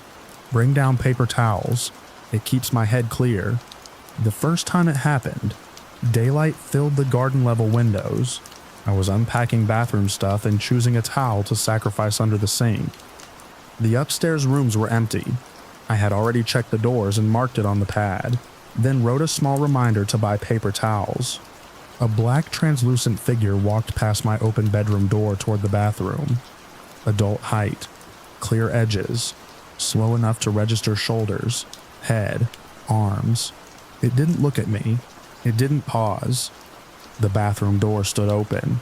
I followed, expecting to see my cousin cutting through the house early. The bathroom was empty. The fan was off. The sink was dry. The light was on. I stood with my hand on the doorframe and the new plastic smell of the shower curtain in my nose, then went upstairs. The front door was locked and deadbolted. The entry rug sat straight. I listened from the landing. The refrigerator hummed. Traffic moved along Wadsworth. A text from my aunt asked about trash pickup. I answered, then added a note that I was still alive in the basement and would handle it, which read funnier on my screen than it sounded in my head. She sent a thumbs up and a short list for Target. I told myself I had watched a reflection and inserted movement into it. I checked the blinds. The light was steady. I ate a granola bar and wrote batteries for smoke alarm chirp. Having tasks helped. I shifted to simple actions. Wash a cup. Put away the shaving kit. Set the plunger behind the toilet so it didn't slide. That night, my boyfriend Matt came over. He is practical. He notices when my tone changes. He brought pizza and felt pads for the chair legs, so I wouldn't scratch the upstairs floors. We ate, washed the dishes, and planned a Target run. I made a small joke about stores rearranging aisles right after you memorize them, then set my alarm. We fell asleep with the lamp low. A little before midnight, we heard running on the stairs. It came hard and fast, up and down the straight run, like someone sprinted, pivoted, and charged again. I sat up. Wood on wood, full-weight footfalls that covered the whole span. It stopped, then came back. The same range, the same pressure through the treads. Matt sat up beside me and watched the closed basement door. He asked if anyone else lived here. I told him no, just me downstairs and my aunt upstairs on late shift. The running didn't change. He listened with his jaw set, the way people look when they try to sort a sound by type and can't place it. I got out of bed, opened the basement door, and listened into the stairwell. The light showed clean paint and the handrail. Nothing moved. The sound stopped. I climbed halfway, flipped on the hall light, and called my aunt. She didn't pick up. I left a message that I was checking the house. I walked the upstairs rooms and turned on each switch. Front door locked and deadbolted. Back slider latched. Everything normal. Back downstairs. Matt stood at the threshold and kept his eyes on the stairs like he expected a person. We stayed awake with every light on. The smoke alarm chirped one time and then went quiet. In the morning, we drove down Kipling for the list. Batteries, dish soap, paper towels, coffee, a pack of LED bulbs. We checked out at the kiosk and drove back. My aunt's car was in the drive, and fresh coffee smell came from the kitchen. The front door was open to the screen. She thanked us from the top of the stairs and told a quick story about yogurt on a work keyboard. I nodded from the landing, then took paper towels downstairs. I didn't tell her about the night. I decided I would tell her if it repeated. It repeated the next night. I was alone. I stood in the hall and listened to the steps hit every tread up and down, then stop as if someone had reached the landing and held their breath. I kept my phone in my hand and recorded a long clip. When it ended, I played it back. The file had the lamp's low buzz and a wash of traffic. No running, no thuds. I didn't know why the sound didn't carry to the recording, but I had heard it. I marked the time on the pad. The next afternoon, I folded laundry on the bed. The upstairs door stood open because my aunt had texted that she was on her way home, and to start water for pasta. I set a pot on the front burner. and turned the knob to low while I finished the last stack. A black silhouette walked past the bedroom door again, left to right, toward the bathroom. Daylight was bright and even. The outline matched my aunt's height. The movement matched her pace. I stepped into the hall and followed. The bathroom was empty, light on, sink dry. I stood where I could see the bathroom and the top of the stairs at the same time. My phone buzzed. She texted that she was in the driveway. I heard her key at the top lock and the deadbolt turn. The sound of her real steps came down the stairs with weight and breath. She started talking about her day before she reached the landing. I moved the pot to high and clicked the burner on. The flame ring turned blue. The handle warmed under my palm and steadied me. I didn't raise it with her. I adjusted small things instead. I kept the bathroom door closed when I wasn't in there. I bought a stick-on chime for the top of the jamb that dings when the door opens. It chimed once when I brushed my teeth that night and stayed silent when the running started after midnight. I watched the closed door and listened to the steps work. The stairs, the chime never moved. I wrote that down too. Over the next 2 days, the pattern held. Daylight sightings, night running, not on a schedule, but close enough that I kept my shoes by the bed.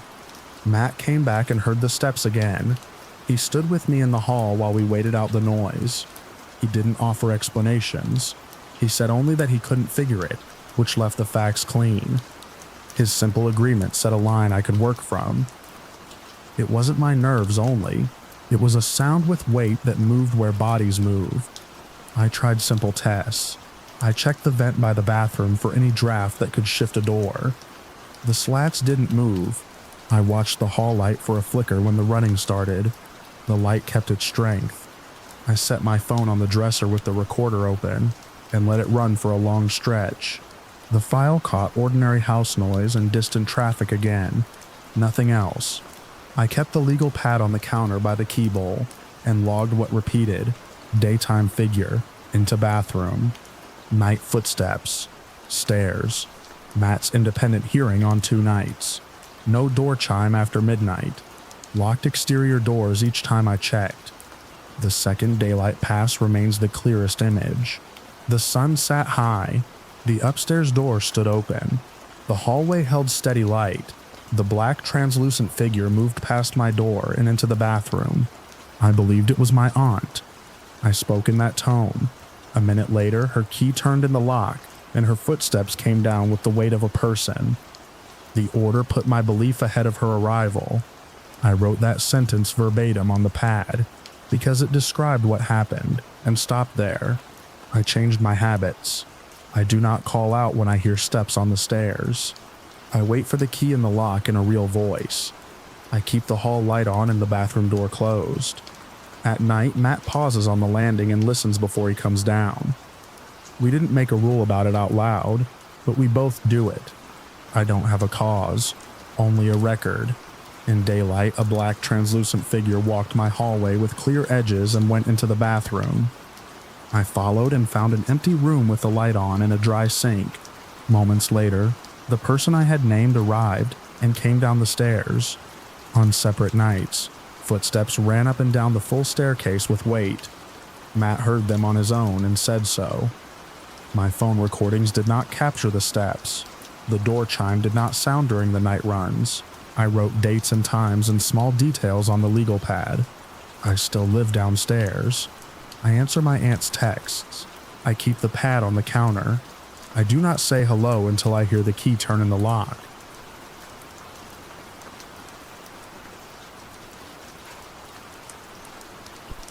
We came back in the afternoon, set the bags by the kitchen door, and let the house air out.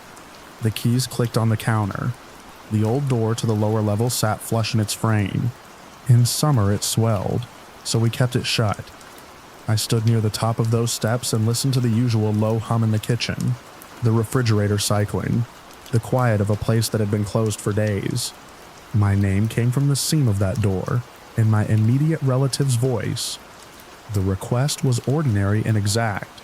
A gray tote with a zipper. The cadence matched how they always asked for things. The little lift at the end. The mild impatience. I answered without thinking. and pictured the tote we use for cords and adapters. Habit put my hand on the knob. The latch had a small give, then stopped. The door held. I checked the counter, and under the sink I asked in the same direction which tote they meant. Nothing came back. The refrigerator hum dropped off and the quiet thickened. I waited another beat, decided to verify, and looked at my phone. No messages. My companion walked in from the back room and said our relative was outside and had just called. The car engine was still running in the driveway. I went back to the door, said my relative's name again, and pressed my ear to the paint. The surface was cool. No sound. I tried the knob a second time and felt the frame resist. The wood did not scrape. I could recite every contour of that voice. The front consonant on my name, the clipped last syllable. The pattern I had heard matched those details, not just the tone. I logged that and stopped calling down. A text arrived from the driveway offering to bring things in. Then the back door opened and my relative came in for real. Keys in hand, shoe grit on the mat. They were themselves, present and loud enough in the small kitchen. They had not asked for a tote. We stood by the lower level door together and tried straightforward steps. We knocked along the panels, checked the latch, and called a neutral hello into the gap. Silence held. We ran simple tests later the same day. We took a phone to the vent, played voice messages, and checked whether sound carried through. We went outside and stood at different points near the foundation, while the other person listened at the door. Inside, we knocked across the wall to feel for a hollow. The house gave back normal answers each time, wood and air and dust. After that, I changed how I moved in the kitchen. I kept my back to that door. I reached for the sink cabinet first because that is where the tote actually lives, and I stopped pausing at the top of the steps. The event fixed into a short chain in my head. We returned from a trip. I heard my name and a specific request from the sealed lower level. I responded. I got silence. I verified my relative was outside. We checked the door and found nothing. The pieces stayed in that order. When the refrigerator cycled off on quiet afternoons, the room lost its low noise and I noticed the scene again. The memory arrived with it, exact and ordinary. It wasn't just the sound, it was how the voice knew the steps we use with each other and fit into them. We kept the lower level sealed. There was no reason we couldn't open it. There was no reason we would. The door stayed flush in its frame, and the tote stayed under the sink, where it always was, and I kept that door behind me when I worked at the counter. A small rule that made the kitchen simple again, until the next long quiet settled in.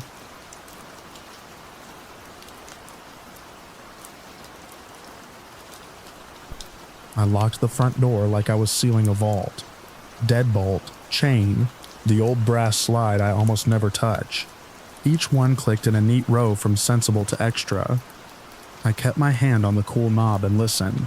The house gave me the same thin hush it had been giving me all day. I slid the second chain across and stepped back. Afternoons at our place outside Pueblo have a usual mix. Wind in the cottonwoods, a pickup taking County Road 318 too fast, the fridge motor clocking on. I know those sounds, I grew up in them. That day there was something else. Not sharp, not traceable. Just vague noise that made me circle the rooms with my shoulders high, like I was bracing a box that might shift. I'm the skeptical one in the family, and I hear every hinge start to whine a month before it squeals. I call it being detail-oriented. My sister calls it being a mosquito with shoes. I was at the house to help my grandmother, Nana Ruth, sort quilts and check the window latches. The place is a single story on a slope with an unfinished space under one side. You reach it by a wooden staircase behind a side door. Exposed beams, dust on everything. We keep garden tools down there, and boxes of things we miss only when we need them. By mid-afternoon, I'd walked the same loop again and again. Kitchen, living room, hall, bedrooms. Back to the kitchen where the ceiling fan has one blade that wobbles and ticks. I kept stopping in doorways. I listened. The noise never lined up with a source. It was there, then it wasn't. I opened and closed each window. I checked the sliding glass door twice. I clicked the side door that leads to the stairs and felt the latch engage. My phone sat face up on the counter next to Nana's grocery list, written in block letters. I mentally added earplugs to it. I called the hardware store to ask about a replacement chain for the side door. The hold music was a local radio station with a dentist ad that has played since I was in middle school. I decided I'd go in person rather than wait for someone to guess a part number. When the clerk picked back up, I said I'd swing by later and hung up. The act of making a plan steadied my breathing. Nana was at her place next door. Our properties touch at the back fence. She keeps her porch chairs lined up 2 by 2. I walked over and told her I had been hearing something in the house, that I couldn't find a source, and that I wanted to do a quick exterior check with another set of eyes. She didn't make a face. She put on a cardigan and came with me. We did the outside fast, like a drill. Side door, latched. Back door, latched. Windows, shut and locked. The small exterior access panel to the lower space, padlocked. We moved in a tight loop and called each point so we didn't double back. The grass on the slope brushed our ankles. No prints in the dust under the staircase landing, except the scuffed crescents I'd made yesterday. Dragging a hose reel, no one in the yard, no car slowed on the road. Every ingress stayed as we left it. We came in through the front door. I locked it bolt, chain, and felt foolish for how that calmed me. Nana set water to boil for tea. She moved through the kitchen with steady, unhurried motions. I listened to the quiet and told myself that was the end of it. The tightness in my scalp eased. My pulse stepped down. Then the house gave me one clear thing. It rose from the unfinished space under the house, starting at the bottom of the wooden staircase that leads up to the side door. Heavy steps, not a singular thump or a drop tool. A rhythm. Fast, hard impacts placed where a person's foot would land if they were taking the stairs 2 at a time and carrying weight. The structure carried it up clean. I heard the spacing in the climb. The steps accelerated. They came up the treads in order and hit the landing at the top. The sound crossed the short span toward the side door we had just checked. The impacts had the thickness of wood answering weight. I caught the grit buzz of an unfinished tread flexing and settling. I did not see a shadow. I did not hear breath. I heard the staircase announce a body I could not see. My hands moved before the rest of me decided. I grabbed the keys off the counter, went to the front door, and undid what I had just done. Chain off, bolt back. My fingers slipped on the bolt once. Nana asked what I had heard. I didn't answer. I opened the door and we stepped onto the porch into bright air that held every outside sound at once. I shut the door and locked it on the outside. It drew a line I needed. We stood on the boards and angled toward the side of the house, as if a turn of the head would let us see through the wall. In my mind, I traced the plan. Hall, turn, side door, landing above the stairs. I knew exactly where the sound had traveled and where it had ended. Afternoon light had no effect on that. It was bright enough to pick a hair off my sleeve and useless for the rest. We didn't go back in. We cut across the yard on the long way to the lower side where the exterior access sits under the overhang. The padlock hung straight. The hasp showed no scuff. We moved to the small window into the unfinished space. Dust lay under the glass in a smooth layer. No shape moved inside. The garden tools leaned where we had left them. The wheelbarrow listed against a stud. The staircase sat within view behind the pane. Pine treads, unpainted. No fresh gouges. No shoe marks on the risers. We returned to the side door at the top of those stairs. The knob was cool. The latch held. I pressed my ear to the panel. The wood smelled like old varnish. Inside, I heard the steady background sounds of the house fan. Appliance hum. No movement on the landing. No sound on the stairs. We circled the house again. The loop came faster and the calls were clipped, but they matched, locked, latched, shut. My breathing sped to match, then sagged when the rush dropped. After that, we sat on Nana's porch. She poured tea. She did not suggest we try the house again, right away. I did not ask to. I worked through explanations because that is my habit. I considered a raccoon. I have heard raccoons in the eaves. They move with a scratch and pause. This had been a direct pound with consistent spacing. I considered lumber shifting. Even bad wood does not climb and cross a landing. I tried to place a person in the lower space and could not get anyone past a locked door without changing. Confirmed facts. Nothing I knew fit the sound in the confirmed emptiness. I did not know why it happened. Later, near evening, we went back in together. We opened the side door and stood at the top of the stairs. Each tread waited in plane and line. We did not go down. We did not call out. We listened long enough to mark the absence. We shut the door and latched it. The next morning, I adjusted small things without announcing them. I keep the chains on when I'm alone in the daytime. I don't stand with my hand on a knob to listen. I don't pause in doorways unless I'm moving through. When I need something from the lower space, I ask someone to come with me. If no one can, I wait. The staircase and I have an agreement. It showed me what it can carry. I heard it. I left. I wrote this down to fix the details. The afternoon was bright. We set the locks. We checked the outside together and found everything secured. The sound rose up fast and heavy along the staircase toward the door. No source waited on the landing. We stepped out and kept a boundary. That is the whole account.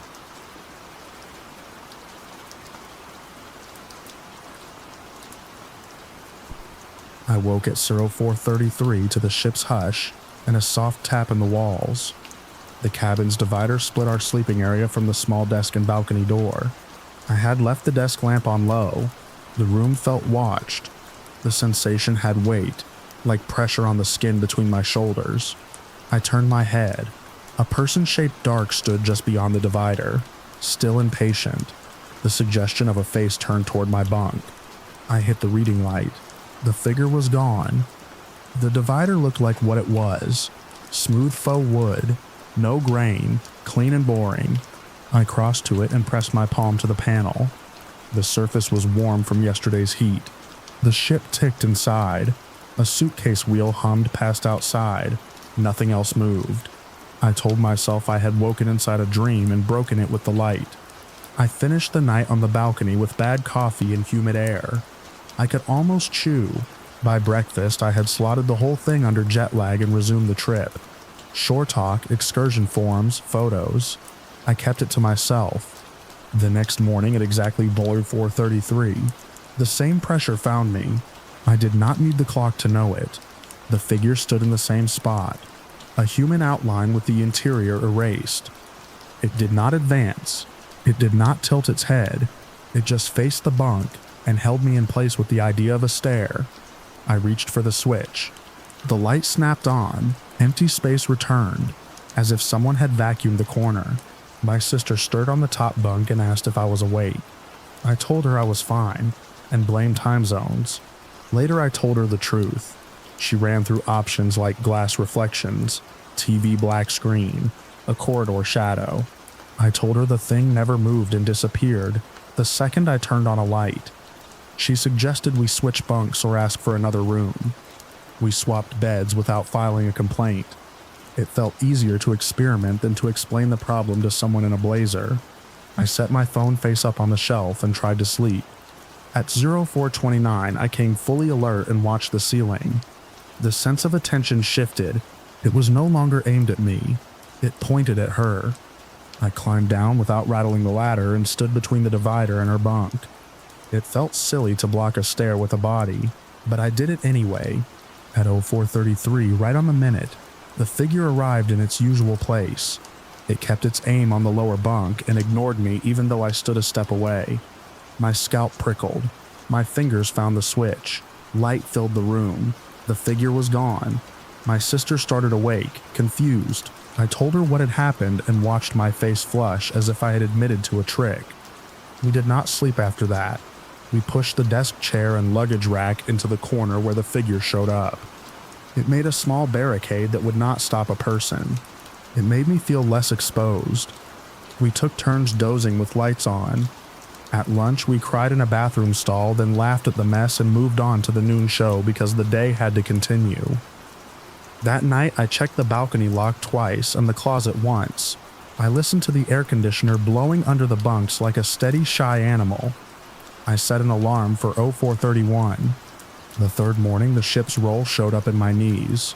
I woke before the alarm and sat on the carpet with my back to the bunk. The watching pressed down at 0433. The figure took up its exact spot as if the room had measured it. I did not turn on the light right away. The sensation held to the minute and then lifted at 0434, clean and sudden. I turned on the lamp after it was gone and felt angry that the test had worked. I did not like that the room had rules I did not set. By then, I had become a person who wore a cardigan to bed in a warm cabin, because part of me had prepared to leave fast. I could fall asleep at noon on a pool chair while a cover band tried to make Volaranu. Each evening, I would come back to our small room and run the same perimeter: peephole, balcony lock, closet, under the beds. The walk took less than a minute and let me breathe. On the fifth morning, we were in port with sun already sitting on the dock. My sister said we should talk to a crew member.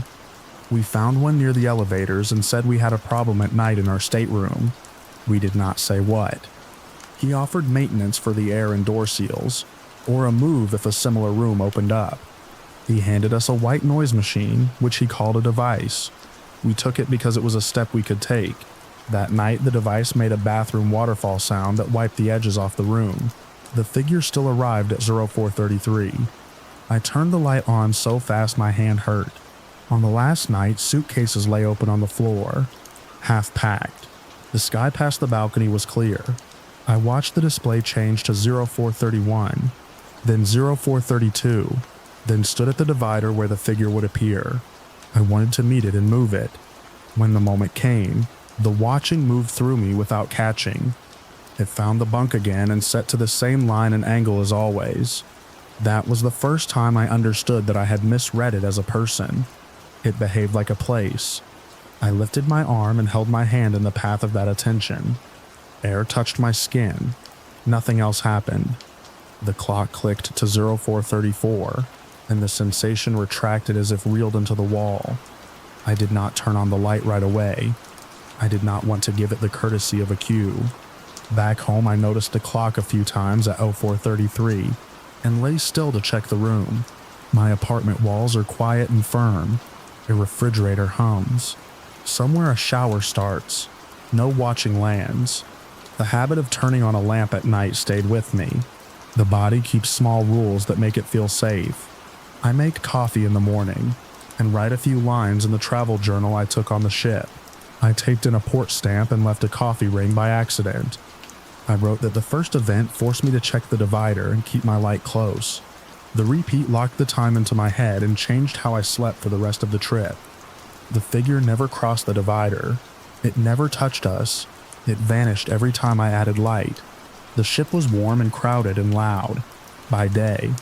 The room was small and private by design, and at 0433 it gave up that design and looked back. The watching stopped when the voyage ended. The vigilance did not.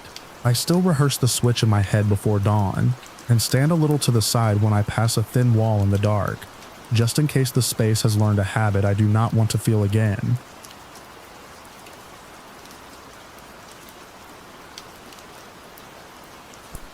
The first strike came from the corner above my kitchen. A hard, hollow hit, not a pipe or a radiator. The cabinet shook. I stood still and waited. When I stepped into the bedroom, a second hit landed above that room, a beat behind my move. I decided to track it. Late evening, one strike in the kitchen, a second above the bedroom after I entered, focused, not random. After that, the knocks followed my position around the flat. Not every step, not rhythmic, but aware of where I went. When I lingered in the corridor, the sound would hold its breath with me. When I crossed to the living room, it shifted to keep itself overhead. I tried the mundane checks, heat cycling, neighbors, plumbing. None of it matched the timing. A few nights later, a smell settled in the hallway near the locked access hatch to the communal space above. Not fresh smoke. A dull used odor that read as cigarettes put out and left behind. It came and went, but stayed faithful to that one patch of ceiling. The hatch had a deadbolt and a second keyed cylinder under a plate. Tenants didn't have a key. In the early weeks, I did what I do when sleep turns delicate. I wrote notes, times, rooms, what followed what. I stopped using the hallway late at night because the smell would thicken there and the knocks would take an interest. I told myself I'd bring it up only if something crossed from odd to disruptive. It crossed after midnight a month later. I woke to a huge percussive blow above the corridor, strong enough to rattle the glasses on a shelf. A second blow landed from farther down the line, closer to my bedroom. It wasn't a building settling. It was an impact that hit both of us, me and the walls. My close relative had been staying with me for a stretch. They came out into the hallway wide-eyed and silent. I told them about the earlier knocks and the tobacco smell by the hatch. We agreed to check the obvious first. We listened for any sound of someone above us. No voices, no scurry. Then the footsteps started slow, spaced, heavy, moving overhead from one room line to the next. After that, the drag, a solid weight pulled in a straight path. It stopped above where we stood. The next morning, I called the building manager.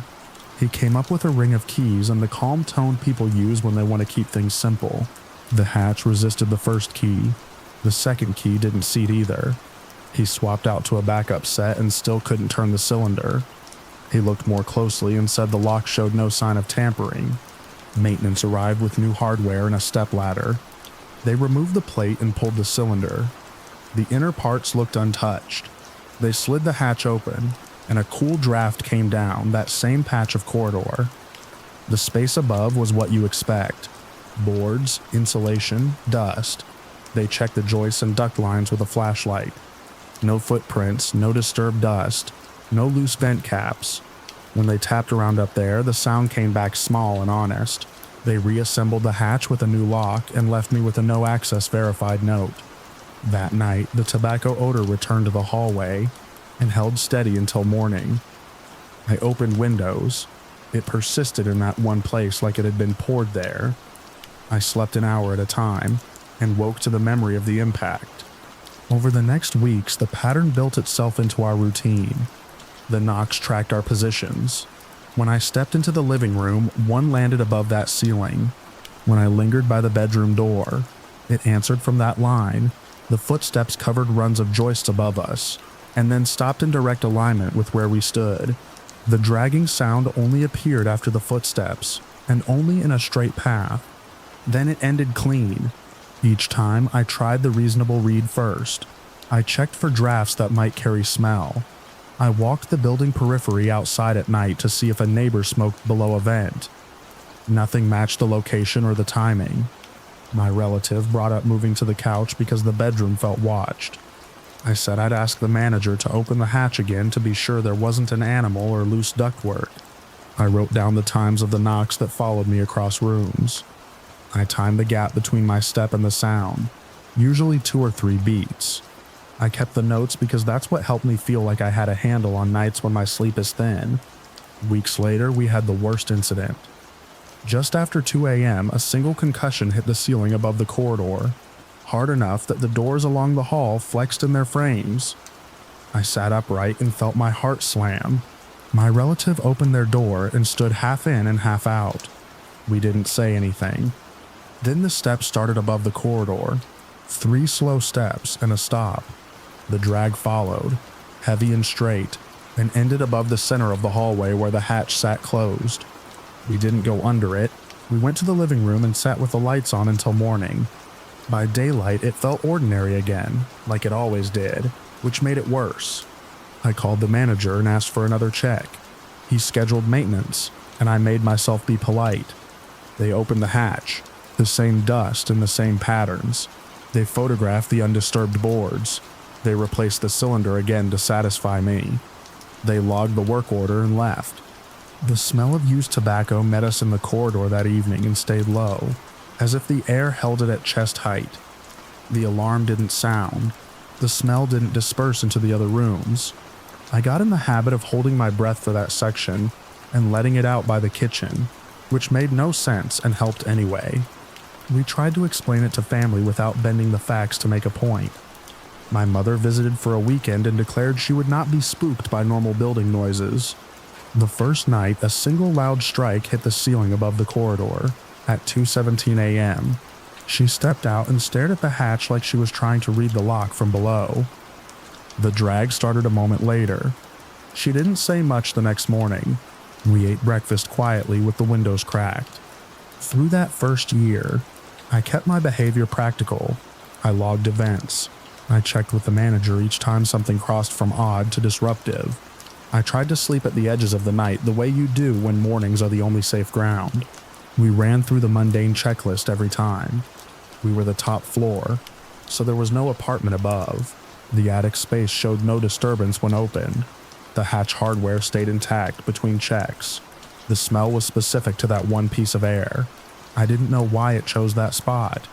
After the third verification that the hatch was locked and unentered, my fear changed shape. I stopped worrying about a person standing over my bed and started worrying about the part where a sound could learn our movements. When I sat in the living room, the footsteps sat above me and stayed. When I paced, they paced. When I halted at a doorway because I didn't want to walk under the hatch, the knocks went quiet and waited. The smell would pulse stronger when I stood there, then fade when I backed away. It created a rule without speaking one. I read about infrasound and airflow and people who swear certain frequencies make a room feel occupied. I mapped the ducts over our unit and put my ear to the plaster at the seam lines. I didn't get answers. The measurements were less useful than a single fact I couldn't move. When maintenance opened the hatch, nothing up there looked walked on, and yet the sounds continued to be placed with intent. By the second year, we had a way of living with it. We warned guests not to overreact if they heard something late. We planned sleep around the hours that were usually quiet, and did our chores in quick loops that stayed out of the hallway at night. My relative kept a packed overnight bag near the door, and sometimes they slept on the couch because it gave them a line of sight to the exit.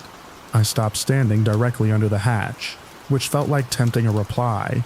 I kept the corridor light on when I could afford the bill. It didn't stop. It adjusted. On nights when I finally felt loose enough to try real sleep, a single patient knock would arrive over the bed. On nights when I decided to ignore the smell and walk the hallway anyway, the steps would set above and trail me from one end to the other. When I opened the windows to clear it out, it stayed in place like the rest of the air didn't matter. I learned that waiting by a threshold made it worse, so I started moving through quickly. That helped some nights and not others. When people asked why I didn't move, I told them the practical truth. I didn't have an easy alternative, and the issue wasn't a neighbor I could report. It was a sealed space with a lock. The building kept changing. Leaving would have meant breaking a lease I couldn't afford to break, and placing a bet that the next place would solve a problem that didn't obey doors. On one of the last bad nights, my relative called softly from their room without stepping out. They wanted to know if I could smell it too. I could. It was strong and heatless, like a cigarette lifted but not lit. We met in the corridor and stood there, not touching, looking at the same fixed section of ceiling. The footsteps settled above us and stopped. The drag did not come. We stayed until the air thinned enough to breathe without tasting paper. Then we went back to our rooms and lay awake until the earliest light put a line across the floors. We had maintenance open the hatch one more time months later, because I wanted to see their footprints in the dust again, and remind myself how simple it looked up there. The space repeated itself. Boards, insulation, no sign of passage. The lock was changed and logged, and I thanked them because they had done all they could do. These days, I don't pause in the hallway at night. I move through. Lights on, windows cracked if the weather allows. When the smell is present, I breathe through my mouth and keep going. When a single knock lands above the living room, I note the time and sit down anyway. I don't know why it started, and I don't know why it uses the ceiling to track where we are. The last thing I do before bed is check the hatch with my eyes and walk back without stopping. On good nights, nothing follows. On most nights, when I sit on the edge of the bed and listen, a soft weight shifts above, and the air in the corridor holds its stale, patient scent until morning.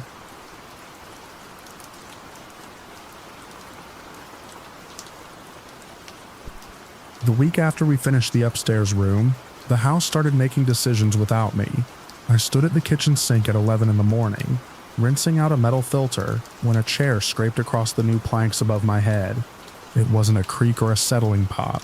It was a clean drag, a short pause, then another drag, like someone aligning a chair to a desk.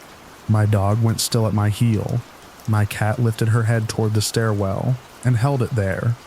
We had avoided that space for years.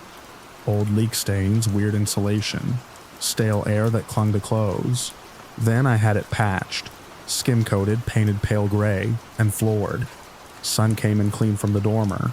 I started calling it the office. I left the door open to prove the dread was gone. The chair moved again as I dried my hands. I stood in the hall with a dish towel and faced the staircase. The house was quiet except for the refrigerator noise and the small clicks from the dog's nails when he shifted his weight. I told myself it had to be expansion. I didn't know why it sounded like weight on wood. From that day, the sounds came mostly when I was alone, and mostly during the day. If I slid hangers in the hall closet, a piece of furniture nudged above me. If I stacked the mail by the front door, something turned in place upstairs. A desk drawer slid and stopped. The pattern held. I did a task below. The house made a change above. I started narrating to keep my head straight. I said the noise wasn't welcome, and the animals didn't like it. The dog wouldn't go past the first step. The cat sat at the landing and watched the gap between spindles. The footsteps came next. Single treads at first, placed down the center of the stairs. The spacing too even to be random contraction. They appeared on normal days with good light and no wind. On one noon, I stood in the kitchen doorway and heard them descend with clear intent. I planted my feet and set my shoulder to the frame. The dog pressed against my leg. The cat flattened, eyes fixed on the stairwell. The steps slowed and stopped at the bottom riser. A drawer eased shut upstairs. The air felt crowded, the way it gets when someone is almost in the room but not yet through the door. I told myself the new flooring changed acoustics. I told myself the open doorway to the office let sound travel. I kept marking time. 1 week in, 2 weeks, then into the second month. A small daily knock started at 11:42. 3 taps, spaced evenly. It lasted 2 minutes when it happened. The knocks were not loud. They were steady. On days I said it needed to stop, they ceased. On other days they returned once, like a single demonstration. My friend texted that they would not be by that Monday. Work had gone sideways. That afternoon, while I cleaned the kitchen, I heard feet come down the stairs in the rhythm of a person arriving. I called that the door was open even though I was alone. Nobody came in. I stood very still and listened to my house hold its breath. Later, when my friend did come by on Saturday, I mentioned hearing them anyway. They shook their head and showed me their message from Monday. I remembered the exact cadence I had heard, the 2 final steps people take when they spot the kitchen. My stomach did a small drop that had nothing to do with heat or hunger. The same minute my friend said a ride had just reached the curb. My brother's key turned in the front lock. He had left before dawn and wasn't due for hours, but he stepped inside right then. The dog's collar chimed as he looked between them. The timing was exact. One arrival aligned to another. 2 doors and 1 household reaction. I could not make it mean anything, except that the house learned our patterns and matched them. I stopped trying to drown it out with a vacuum. I locked the back door while I cooked. I kept an eye on the stairwell when I moved through the hall. On a bright noon while I dried a plate, the steps came down again, 1 tread at a time. The dog barked once and wedged himself behind my calves. The cat slid under the table and let out a low, steady growl. I stepped into the doorway and set my shoulder. My breath shortened. I decided to hold the ground at the threshold and to make it clear. I told it not to cross. I told it not to move our things or scare the animals. I added 1 word I had not used before and asked for peace. The steps stopped on the last riser. The familiar winter click never came. A chair moved once upstairs. Not a drag, but a small adjustment. Then the noise settled. The dog's shake slowed. The cat blinked and came out from under the table. The rest of that day stayed quiet. The next day stayed quiet too. By the third day, 11:42 came and went without knocks. I noticed every normal sound for a while. The mail truck's brakes a few houses down.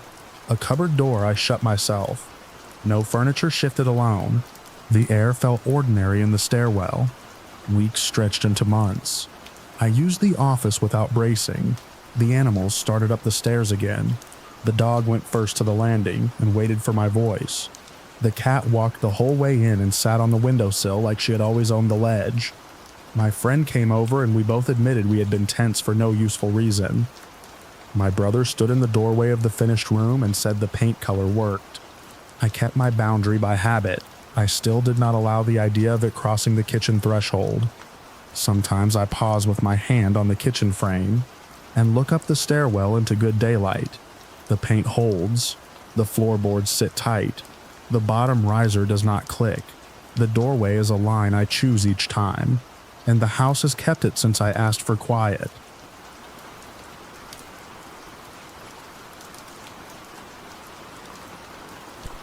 The house wasn't ours. It belonged to a family my aunt knew through church. They needed someone to stay with their daughter while they were away for a few days. I was 14, old enough to be responsible, young enough to feel weird opening someone else's fridge.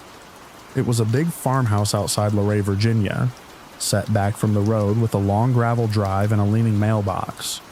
We arrived late morning on a Saturday. The porch boards were warm under my sneakers. Cicadas were going. The kitchen was bright and clean in a way that came from habit. My aunt had a list from the parents about doors to keep locked, rooms to keep shut, and the alarm code on the back of a receipt. She read it at the kitchen counter while I nodded like I was memorizing something other than the Wi-Fi password. The house tour covered the upstairs hall, the attic hatch we weren't supposed to touch, and the mudroom door that stuck unless you leaned a shoulder into it. The daughter, Maya, was 11 and quiet. She watched me like I was a substitute teacher. I did a first pass through the house while my aunt checked in with the parents. I touched each lock, said out loud that I was locking everything, and watched the deadbolts slide. The mudroom clicked. The slider locked. The front door settled with a solid pull. Hearing myself say it out loud settled me. A repaired part for the upstairs HVAC had been dropped by the garage. The repairman left a note that he had fixed it and sealed the access. My aunt set the thermostat as instructed and told me not to mess with it. I wouldn't have anyway. I barely messed with my own stuff. We settled in. Maya and I ate peanut butter at the island. The fridge had the good brands we never bought at home. I planned on a second look later without looking like I was planning a second look, which meant I stood too long reading a label that didn't change. In the afternoon, the repairman stopped by to check the unit. He had a neat tool bag and a careful way with his hands. He said the attic enclosure was locked and sealed. He left through the front door. I watched him walk to his truck and drive off. I liked that he liked lines to stay straight. From the kitchen, I could see most of the doors. The farmhouse had high ceilings and clear sight lines. Windows threw in light that made dust obvious. My aunt asked me to run a load of towels and confirm the mudroom latch. I did both and announced each step because it helped to hear the routine. It felt reasonable. Daylight, big yard, trees at the edges, a slow road out front. I told myself I was calm and aligned the dish soap so the label faced forward. Close to 6. I went upstairs to drop my backpack in the guest room. The corridor ran straight with 6 doors, and the attic hatch at the end. The hatch was a painted square with a metal pin through a tab. I glanced and kept walking. In the guest room, I set my backpack down. Then I heard my name. It was soft and distinct, the way someone says a name when they don't want to wake a sleeper. It came from the hallway. I turned and hit my shoulder on the door jamb. The hall was empty. My aunt was downstairs. Maya was on the porch. I called down to ask if I'd been called. My aunt said no and added that Maya was outside. The screen door bumped. I heard porch boards take a kid's weight. I looked at the attic hatch. The pin sat in place. The paint edges were tight. The air from the vent was steady on my forearms. I stood under the hatch and listened until I could feel my jaw clench. I went back down. I kept it to myself. The rest of the evening I stayed in the kitchen and wiped the same section of counter longer than needed. I texted my mom a normal check-in. My aunt told the parents we were fine. I spoke up from 2 steps away that all doors were locked. It sounded like I was the installer and the inspector. My aunt called me thorough. I said I liked doors that did what they were supposed to. That night we slept with doors open to hear Maya. The house had weight to its quiet. Floorboards made long, honest noises. The central air cycled with an even whoosh. Around 2, wind moved a branch across a screen in a repetitive way that explained itself after a minute. I got water, stood at the top of the stairs, and looked at the hatch to confirm everything was as it had been. Morning brought light pushing into the kitchen. The thermostat number held. The list accumulated check marks. We moved through chores and cartoons and a box of cereal with bright shapes. My aunt balanced bills at the table. I leaned on normal and did not look at the ceiling more than usual. In the afternoon, we left to get groceries and pick up a package for the family at the post office on Main Street. It was a quick errand. We were gone for about 40 minutes. The road home was sunny and boring in a way that makes you think nothing happens while buying sandwich rolls. We pulled in with 2 paper bags and a flat of water bottles. The front door stood open. The deadbolt had been turned to unlocked. The latch wasn't seated. The door rested against the strike plate with a loose touch.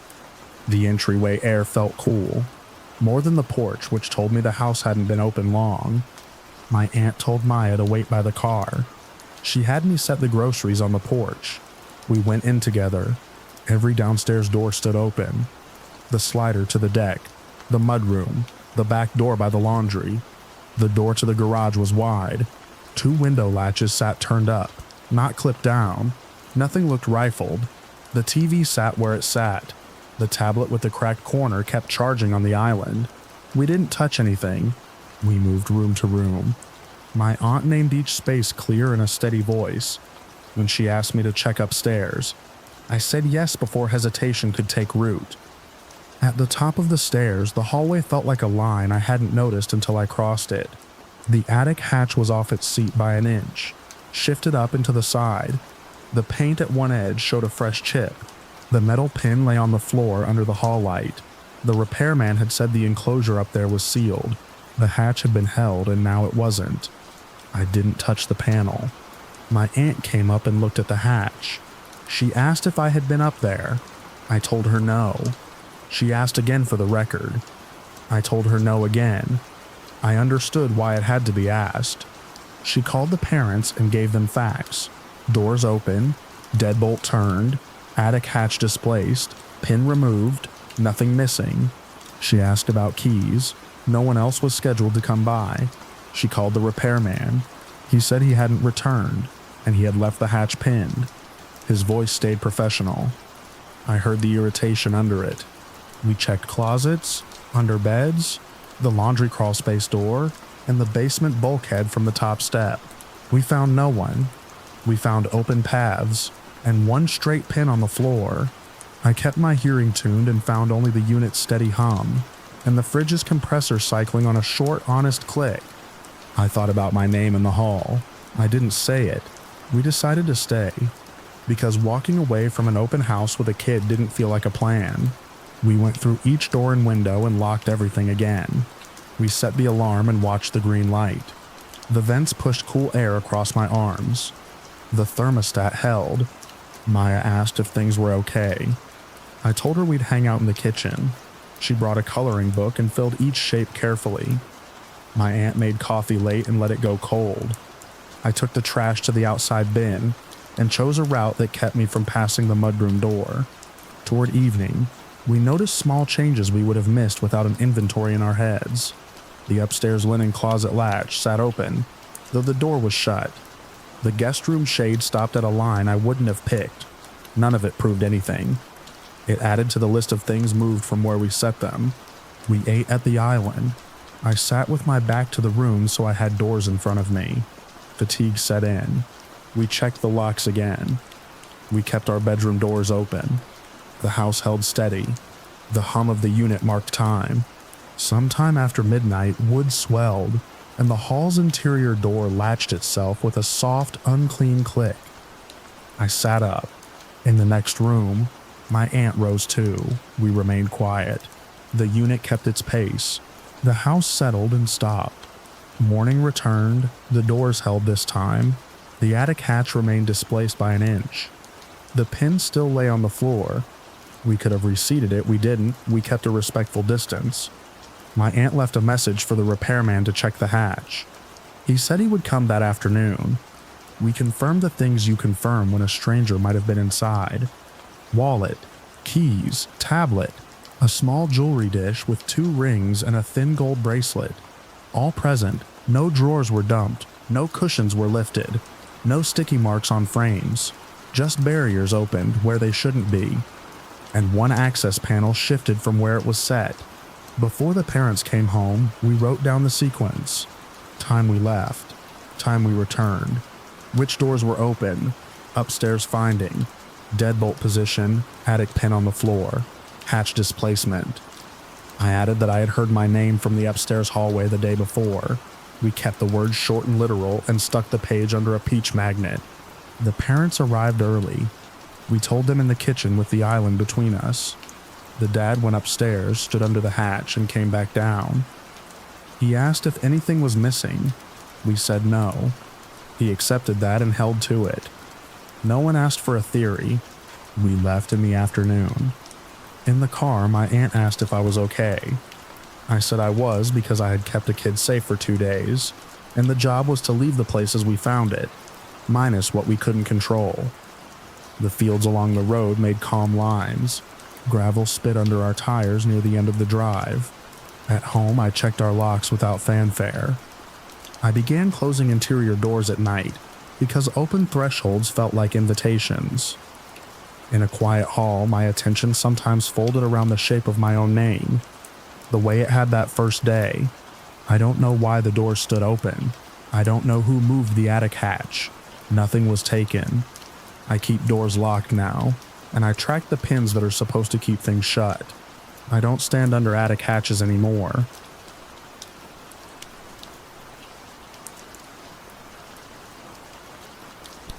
I do not scare easy. I grew up around older buildings where pipes knock at night and windows breathe. Noise is not proof, drafts are not signs. I keep lists and I lock doors. That weekend in the mountains I trusted locks and a short checklist. Windows down, lights off, stove cold. I added hatch latched because anything over your head tends to live in your thoughts. We took a 2-night rental above Idaho Springs, a family place that sat empty most of the year. The agent sent a keypad code and warnings about bears and water pressure. I packed coffee, a flashlight, and the idea that 6 people in one house make each other brave. I was wrong about the last part. We reached the place at dusk. The road ended on a patch of dirt. The house rose 2 floors with a covered porch and a steep roof.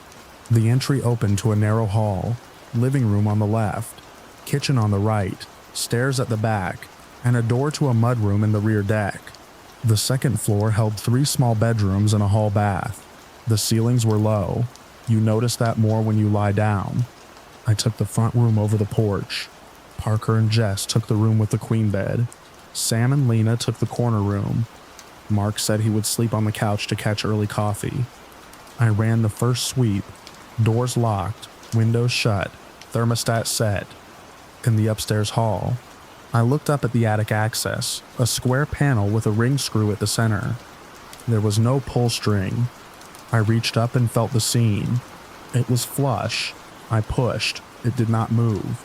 I made a note. Hatch panel only. No string. Flush. I took a picture because I label things I do not want to think about later. I told everyone about the hatch.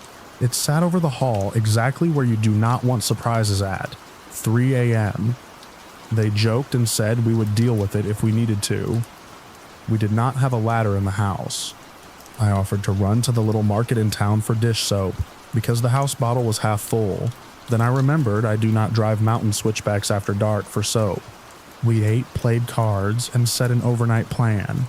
Mark and I took the last check doors, windows, stove to get it out of our heads. It was a small house. The check took minutes. I emailed the agent about trash because the handout said bear-proof bin at road. and there was no bin at the road, just a big flat rock. I slept until a soft thump woke me. It was above my door, near the hall. The walls were thin and an old vent cut still leaked sound. I sat up and watched dust drift through the vent and hang in the streetlight. I opened my door. The hall held a pale rectangle of nightlight. The attic panel hung an inch out of line. One side dropped, ring screw toward me. I stopped under it and did not touch it. I woke Parker and got everyone else up. Mark came up with the flashlight. We stood under the panel. It was not fallen. It sat tilted, like a lid bumped from inside or nudged with a tool, then left off center. We owned nothing that reached that high. No one had moved a chair. The tall chairs were still tucked under the dining table. Mark swept the beam across ceiling and walls. No scuffs, no prints, no water stain, no ladder. I decided jokes were over. We confirmed doors and windows again. The kitchen window over the sink held firm. The mudroom door was locked from inside. The front door was deadbolted. The back slider stuck the way old sliders stick when the track collects grit. It had not been opened. The deck boards groaned under weight. No one had been on them since we turned in. I called the agent and left a message. I described the open access, the missing ladder, and said we would check the space. We needed to know what was above our heads. We did not want to. We made a plan to keep everyone in sight and keep eyes on the exits. Jess and Lena went outside to the driveway where the porch light gave them both doors, and the short yard sloped to the trees. If someone had found a way in, we needed someone watching who could say they had not seen it. Inside, Parker and I pulled the hallway bench over. Mark stood on it and pushed the panel up with his palm. It lifted against insulation weight. He set it sideways on top. Cold air drifted down. Dust moved through the flashlight beam. The opening was a square slot. He clicked the light to high. The beam cut across the space. The attic ran low under the roofline. A layer of gray insulation and a few rough boards laid as a crawl path. The first board ran toward the center, then a gap, then another board. No footprints, no scattered insulation except around the opening where dust had fallen. No ladder, no rope, no person. Mark said there was something in the middle. He handed me the light and dropped to the floor. I stepped up and raised the beam. A dark, hand-sized stone sat at the center of the boards. It was placed dead center. No debris around it, no dust on top. It did not land there by chance. It waited where the beam would hit first. We backed off and let the panel rest without sealing it. We stepped outside and brought Jess and Lena back in. They said no one had crossed either door. The nearest house down the road was dark. The night carried sound when wind paused. We had heard only trees. We left the hall lights on and went back to bed without hope of sleep.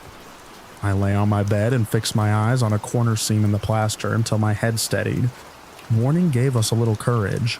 We made coffee and decided to look again in daylight. We pulled the bench back, lifted the panel, and propped it at an angle. The opening looked the same. Daylight made details harsh instead of hidden.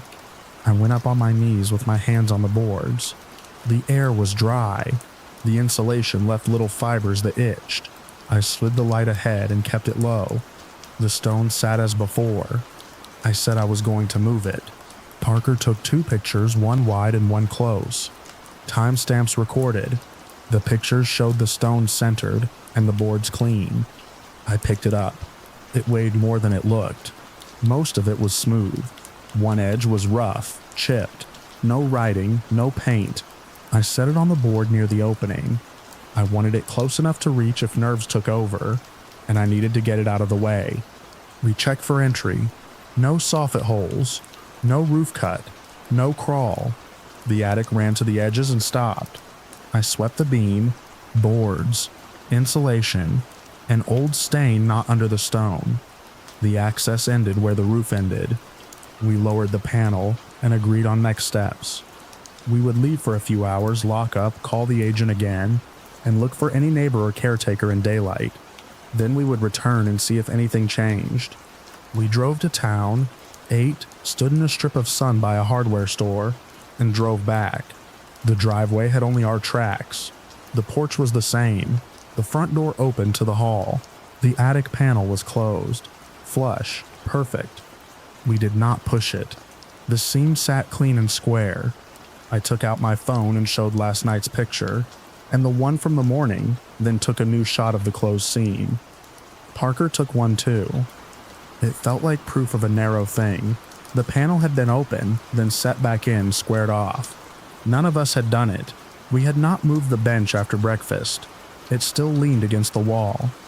I checked the floor for fresh dust in the chair legs and the sink rim for new smudges. There were none. That absence pressed on the room. We left. The schedule said 2 nights, but rest was not on offer. We packed fast. We put the trash bag in the trunk because there was no bin. I wrote a brief note for the agent, slid it under the deadbolt, locked the keypad, and tested it. At the driveway, Jess and Lena watched both doors while we closed up. No one else approached the house. The air was thin and cool. We did not linger. I drove. The others watched the mirrors. We said we would get a hotel near the highway and go home in the morning. We did not talk about the attic in the car. We talked about road work and coffee that tasted off. The agent called back that afternoon. They said there was no attic ladder and that the hatch stayed shut from insulation weight and paint. They said a local caretaker would check. I confirmed what we had seen, where we had stood, when the panel was open and when it was closed, and that we had left early. I kept the voicemail and the photos and the emails in one folder. We skipped the second night and kept our own doors latched at home. I did not tell my parents. They would have called it house movement and asked if we were safe. Both answers are true and off the mark. Weeks later, the caretaker texted a picture of a closed square and a short line that nothing was unusual up there. The picture showed a flat panel and ceiling paint. It did not mention the stone. I have a habit now. I look up in any rental. I check for panels and vents, and anything that opens to a space above where I plan to sleep. When I see a hatch, I make a note. I do not tap the seam. I mark it and watch the line. If it changes, I leave Eve.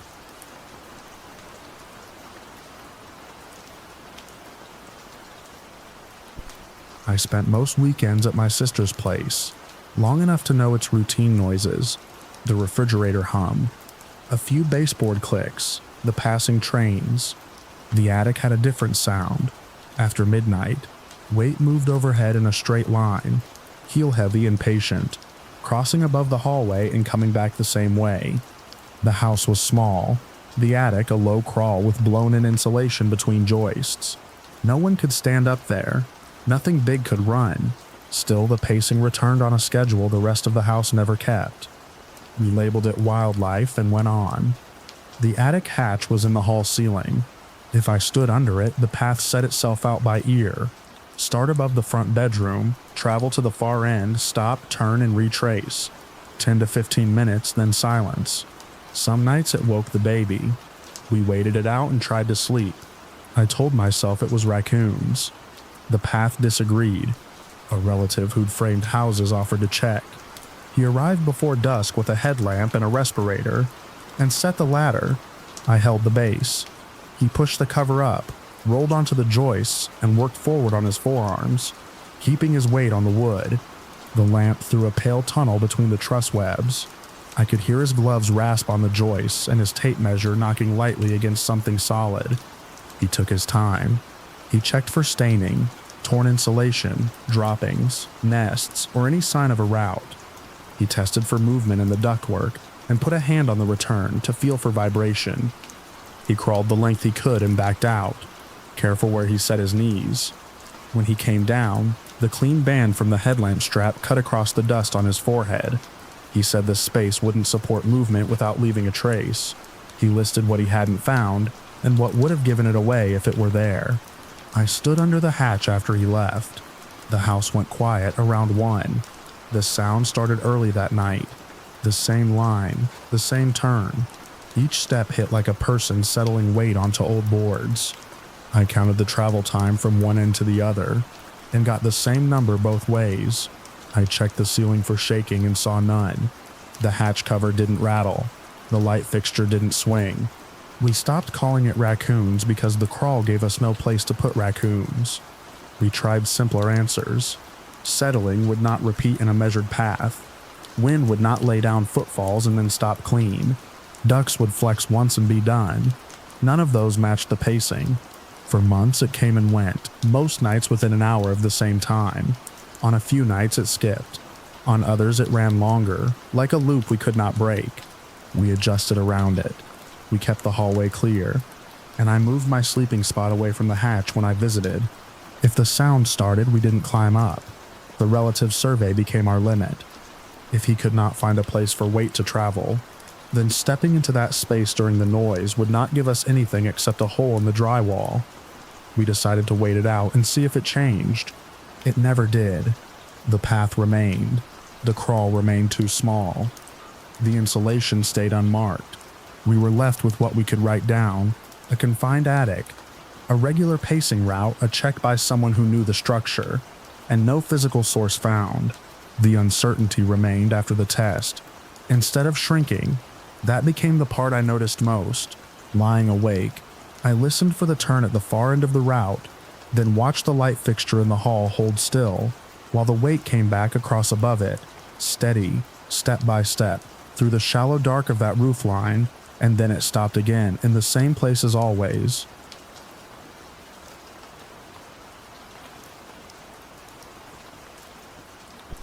We called it dead, because the city cut power and sealed the doors. The hospital sat in a rectangle of dark, 3 wings on a central spine, windows boarded at ground level, and glass panes above showing nothing. On a wet Tuesday night, 4 of us moved along the tree line to the empty lot. We knew the routes, the cameras, the gates. We expected the same cold, inert box we had mapped a dozen times. A pale square showed at the top of the central wing. Not a reflection. Light inside a room at the uppermost level, where the roof stepped back into a mechanical penthouse we had marked as no access. It held steady and warm against the black panes around it. I felt my breath organize itself, as if my body wanted to make space for the fact. We had checked the utility before. The master disconnect wore a red tag. De-energized. The transformer had been removed. External feeders ended in open air. I had written my note with an underline. No power. That underline looked thin now with that square burning above it. We stayed low and crossed to the service ramp. The gate was shut and chained with a fresh padlock. The metal was cold against my fingers. Water beaded along the links. The air had that wet cardboard and copper smell you get when a building is open to weather, but not to people. We worked the perimeter on habit. The ambulance bay shutters were down and bolted. Loading dock doors were locked. The basement vent had new grates fixed with bright self-tapping screws over old holes, sharp heads catching our headlamps.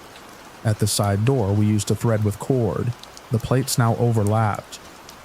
A thin weld ran the seam. Orange tamper paint brushed over it. Whoever had closed it had pressed paint into the corners. The job had weight. We checked the generators behind the north wing. Silent shells, nests under the frames. No fuel smell. No fresh exhaust soot. The roofline held rain, but no panels. If there had been a new array, we would have seen a glint, even under cloud. The place had not been upgraded. It had only been shut. We needed rules. If there was light, it needed a source. If there was a source, we could trace a path. The stairwells were chained behind glass. The crash bars took the weight of heavy links. The emergency key box had been replaced. The new box showed a clean key behind intact plexi. When I pressed the cover, it flexed and sprang back. No give. We cut into the narrow alley at the back of the central wing. The grade dropped into a trough where dumpsters used to sit. The drains were clogged with leaves. A steel door sat halfway up slick steps.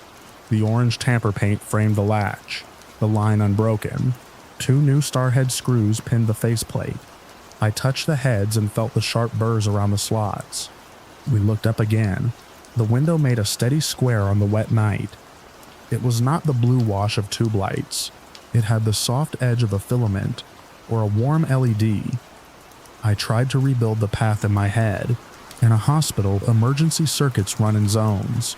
Automatic transfer switches pick up when the grid fails. Batteries keep egress lit. Here the switches were out. The cabinets we had seen months ago had empty slots. Any batteries would be long dead. The diagram in my head went blank at the top of the stairs. We stayed with the operational checks.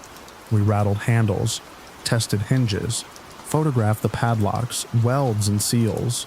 We traced with our lamps where a rope could be anchored. Someone could haul up a box with pulleys. They could set a light. It was possible. The hardware told us someone had been here. The locks told us we would not join them. The thermal camera showed the hospital as a flat blue block. The lit square registered blue as well. The device could not translate that glow into heat. It gave us a negative, no heat plume at the pane, no motor hum to pick up. I logged the time by my watch and watched the square for a long minute. No flicker, no motion across it. The rain hissed off the concrete and ran down the steps in a thin sheet. We could push our luck on the screws. We could force something and move the line from observation to damage. We had a rule against that. Do not create a break to answer a curiosity. Do not turn a question into a charge. We stepped off the trough and circled back out of the alley. The lot stretched open and black. The hospital face held its grid of dark windows. That one square held. We took positions at the edge of the asphalt and made our record. Time, weather, the number of fresh locks, where paint had been applied and where it had not. I wrote the line I did not want to write, light observed an upper mechanical room in a building without power. I underlined it and felt the stroke cut through the paper. We left by the same path. The road to the city came in long dark runs. Headlamps printed short yellow lanes and rolled them forward. The radio filled the car with low voices. No one suggested turning back to see if the square would blink out. That sounded worse than leaving it on. I lay awake and rebuilt the room on the ceiling over my bed. I gave it a socket, wire, conduit, and tried to route the line to a source that existed. I ran through emergency light behavior and battery chemistry. Capacitors hold charge, but not like that. Phosphorescent coatings glow after a blast of light, but they fade. I checked the city portal in the morning and put in the requests, permits for roof work, maintenance logs, work orders for security upgrades. From the pedestrian bridge the next night, the roof line cut a thin dark line. Cloud killed the rest. On Friday, I walked 2 blocks south and caught the same square from an angle. It was there, steady.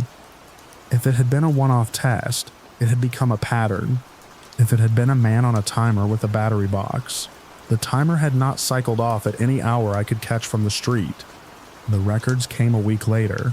A PDF of maintenance tickets, a pest control invoice, a security upgrade line item with counts of new screws and door plates, a 30-year-old drawing labeled the top space, Hoistway Penthouse. The schematic showed electrical panels that did not exist now. A hand arrow and pencil pointed to old clockworks.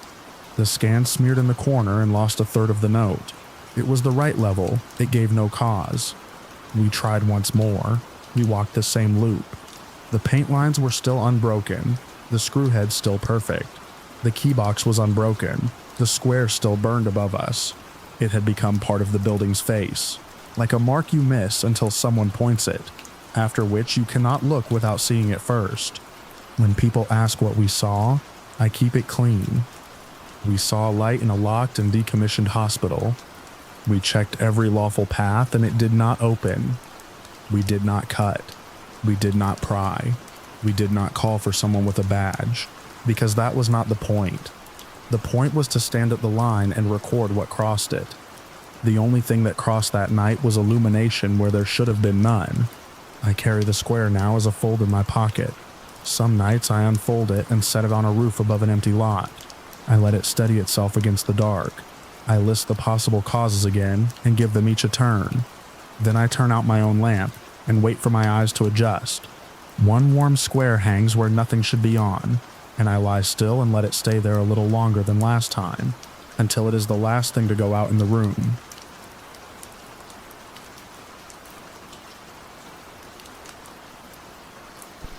I first noticed the ceiling panel because the dust print around it was wrong. The plywood square above the second bay in our garage sat inside a neat halo, and now the halo didn't line up. It had a short pull string stapled to the wood. When we moved in, I tugged it once and it swung a little on hinges. Then I forgot it. I do not forget it now. The garage still held the last owners, oil smell, cardboard, old varnish in the studs. I carried a basket to the washer and watched the square rock. One slow opening, one slow close. I stood there and counted my breaths to make sure I wasn't pacing the light. The fluorescent buzzed. The panel sat flush again, but the dust line told me it had moved. I gave it reasons. Heat, pressure, the big fan upstairs pulling air where it shouldn't. I looked for a draft and found none. I told myself I had better things to worry about, like the DMV letter about our plates and the fact that the dryer eats one sock from any pair and never tells you which one. That was my first aside. It did not help. I told Mina. She flicked a spider off a detergent bottle and said it was the weather. I said raccoons don't open and close panels politely. We left it at that. I kept looking up when I walked under it. I checked the string with the corner of my eye. I made sure the garage door track didn't touch the panel frame. I did not touch the panel again. Saturday ran warm and bright. The garage door was up. The washer became a table for iced coffee. We had people around. Mina, me, her friend Joe, Joe's boyfriend who was the only engineer in our circle, and our alley neighbor who wandered in asking for a hex key. The panel sat there above us like a square you don't talk about in a room you paid for. We turned the big door up and down. We opened and closed the service door to the kitchen. We ran the dryer once to see if it shook the ceiling. We were not measuring anything. We were just trying to be practical. The engineer said convection. He said it again with more confidence, as if a second pass could fix the data. It moved at 1:17 p.m. It lifted a fraction and settled. The dust edge cleared to a thin crescent and then disappeared. All of us looked up at the same time. The fluorescent hum got louder, or I noticed it more. Nobody was under the panel. Nobody was near a switch. It moved, and there was no reason I could point to. The neighbor got bored first. He stood directly under the square and crossed his arms. He told the ceiling that if it meant to make a point, it should make it. He did not yell. He spoke like a man finishing an email. That was the moment the air in the garage turned heavy. I did not know why. The panel dropped. It snapped downward to about 90 degrees with a slap that rolled through the room. The staple holding the string tore out of the plywood. The pane at the hinge line cracked. My eyes went to the void above. Dark joists, old insulation, warm air pushing down, dust drifted. The smell of paper and attic heat came out in a single breath. Nothing else came out. We backed up without speaking. We moved to the big door like people who have long practice with quiet exits. I kept my eyes on the opening. I watched for anything more than air. My skin did a useless thing and got ready to run. My hands felt empty. I don't put jokes here. This is where the line stops. The panel lifted on its hinge in a slow, careful way, and then eased open again by less than an inch. It found a point just shy of flush and held there. It adjusted in 2 small moves. I watched those small moves. They read like choices even if they were only mechanics. I did not know which. We went out into the driveway. We said okay and that's enough. In other words that do not change a garage. We stood under the maple and named causes we did not believe. Drafts. A hinge with no friction. A misfit panel catching and releasing. Nobody wanted to go back in first. Everyone had a place to be. Suddenly, we left 4 water rings on the washer and made promises to ourselves about not being silly. I checked the sky for wind, as if wind had to announce itself. By evening, it was just me and Mina again. The garage door was down. The fluorescent took 2 tries to light. The panel looked normal from the floor. The broken string hung there and did nothing. We brought in the extension ladder, 3 sections, slow. The feet ticked on the concrete as it settled. We didn't climb. We documented. I put my phone on the paint shelf and set it to record the square for half an hour. We ran the dryer to see if vibrational noise showed up on video. We shut the kitchen door. We opened the big door and closed it.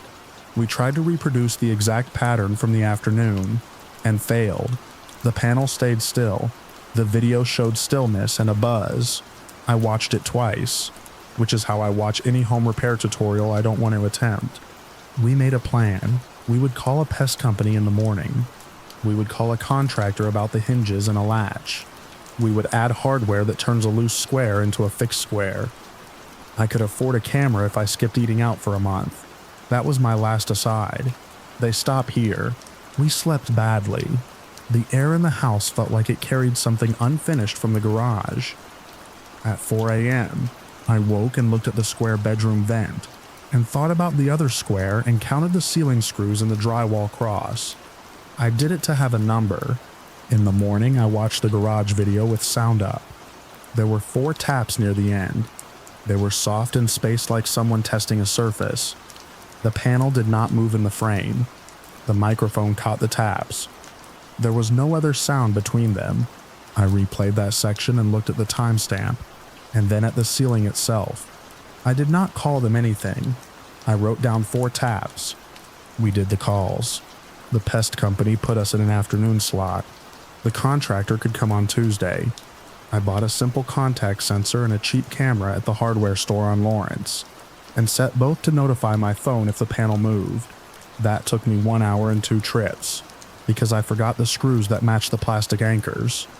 Errands have a way of making you feel competent for 30 minutes.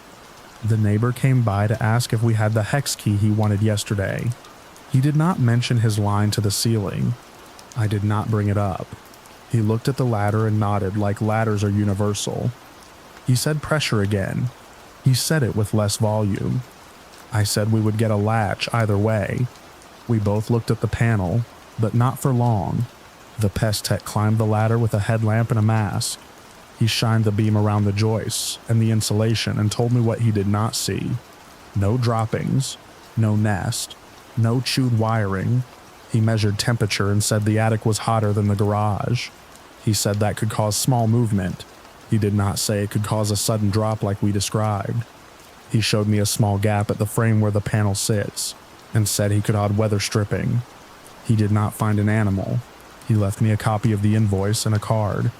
I replaced the hinges with a stronger pair and added a latch that closes with an audible click. I set the camera's view so the panel fills the frame. I synced the contact sensor to my phone. The panel is now a thing with clear boundaries and hardware I can name. The dust halo is gone because I had to wipe it off to drill. We have not had another drop. We have not had a repeat of the small, slow movement I watched that first day. The camera has sent 2 false notifications when the fluorescent flickered and changed exposure. The microphone has not picked up taps. The panel, latched, looks like a door that stays shut. I stand under it sometimes in daylight and do nothing. I keep my thoughts plain. I don't address it. I don't test it with lines meant for people. I don't stand there at night. The rule is simple. I don't speak to the square, and I don't stand directly under it when I'm alone. That is the boundary I keep.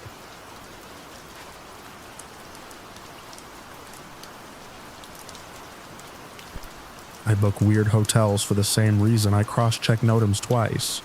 If something goes wrong, I want it recorded, not guessed. The old quarantine complex on the bay in Philadelphia sold itself as history with amenities. The lobby smelled like bleach over something older. The tour desk folded into the bar. I signed a waiver for the late investigation and put the EMF reader in my pocket. I wanted numbers before stories. I'm an air traffic controller. I like rules that hold.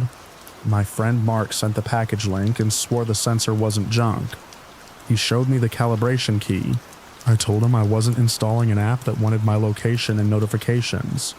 Downstairs, the front desk printer stalled on my receipt and decided I had no reservation. I stood there with my bag while it blinked, processing until a clerk unplugged it like a life support tube and plugged it back in.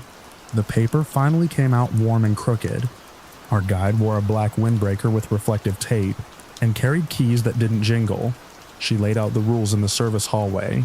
No running. Maintain line of sight. If anyone felt sick, say it and step to fresh air. If anything made physical contact, report it and show where. Phones in airplane mode to cut interference.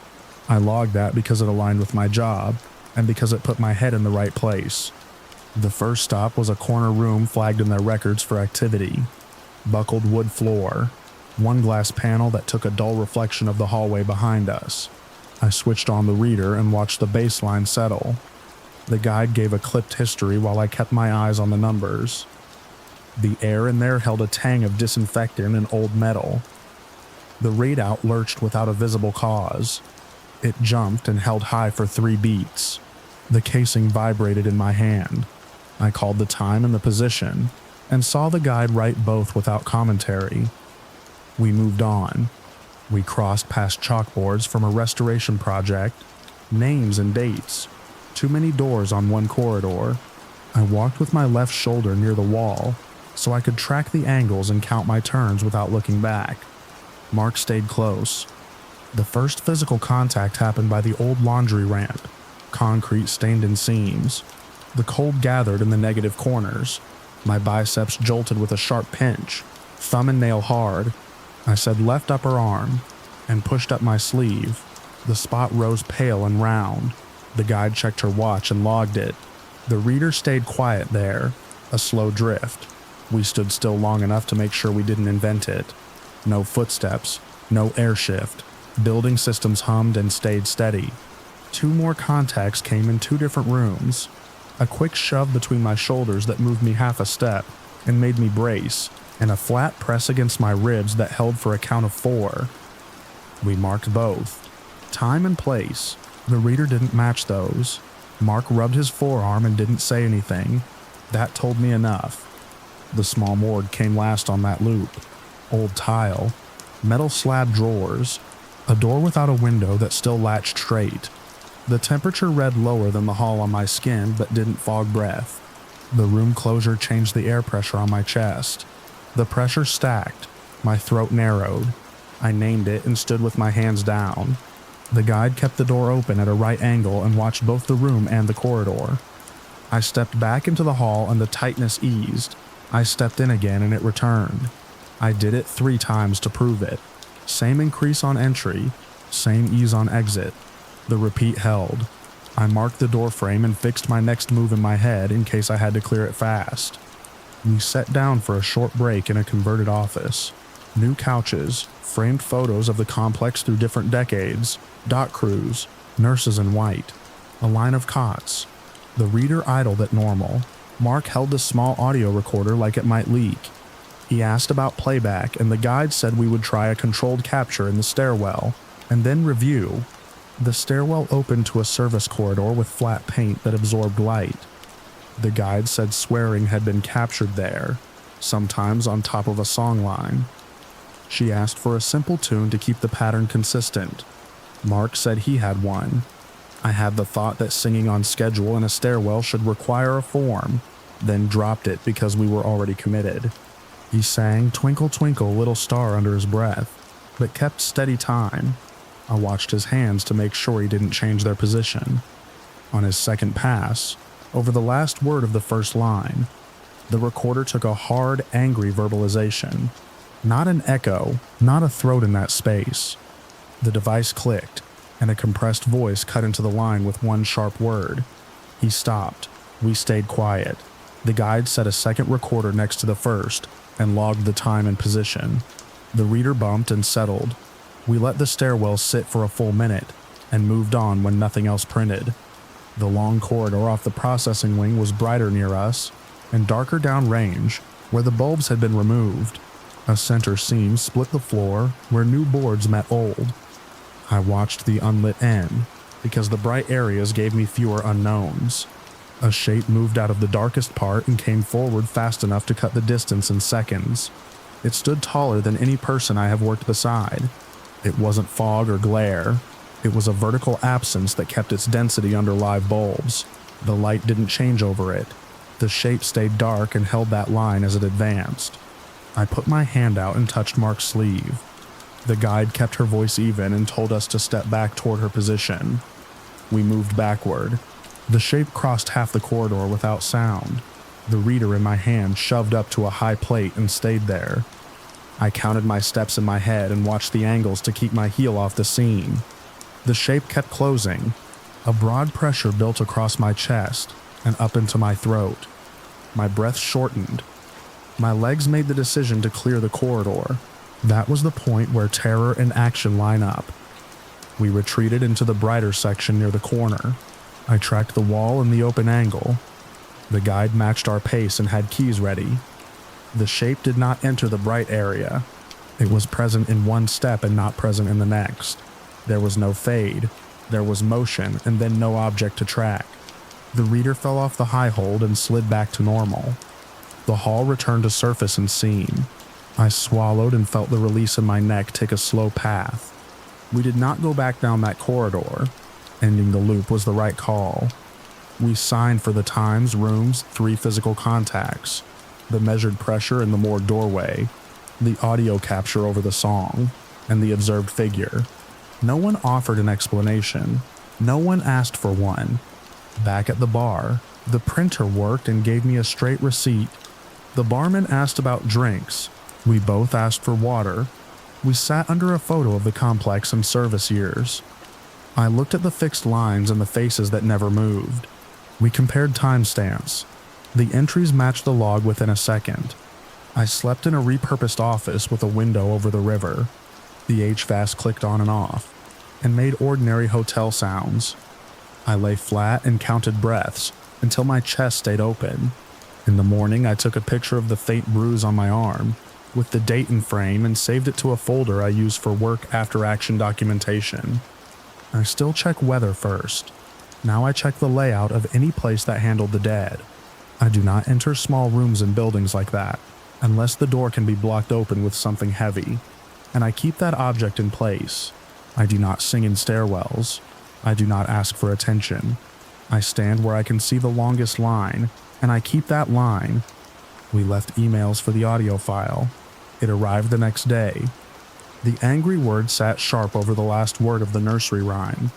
Right where I expected, I saved the clip with the date and room tag, and filed it with things that happened, and do not require my opinion.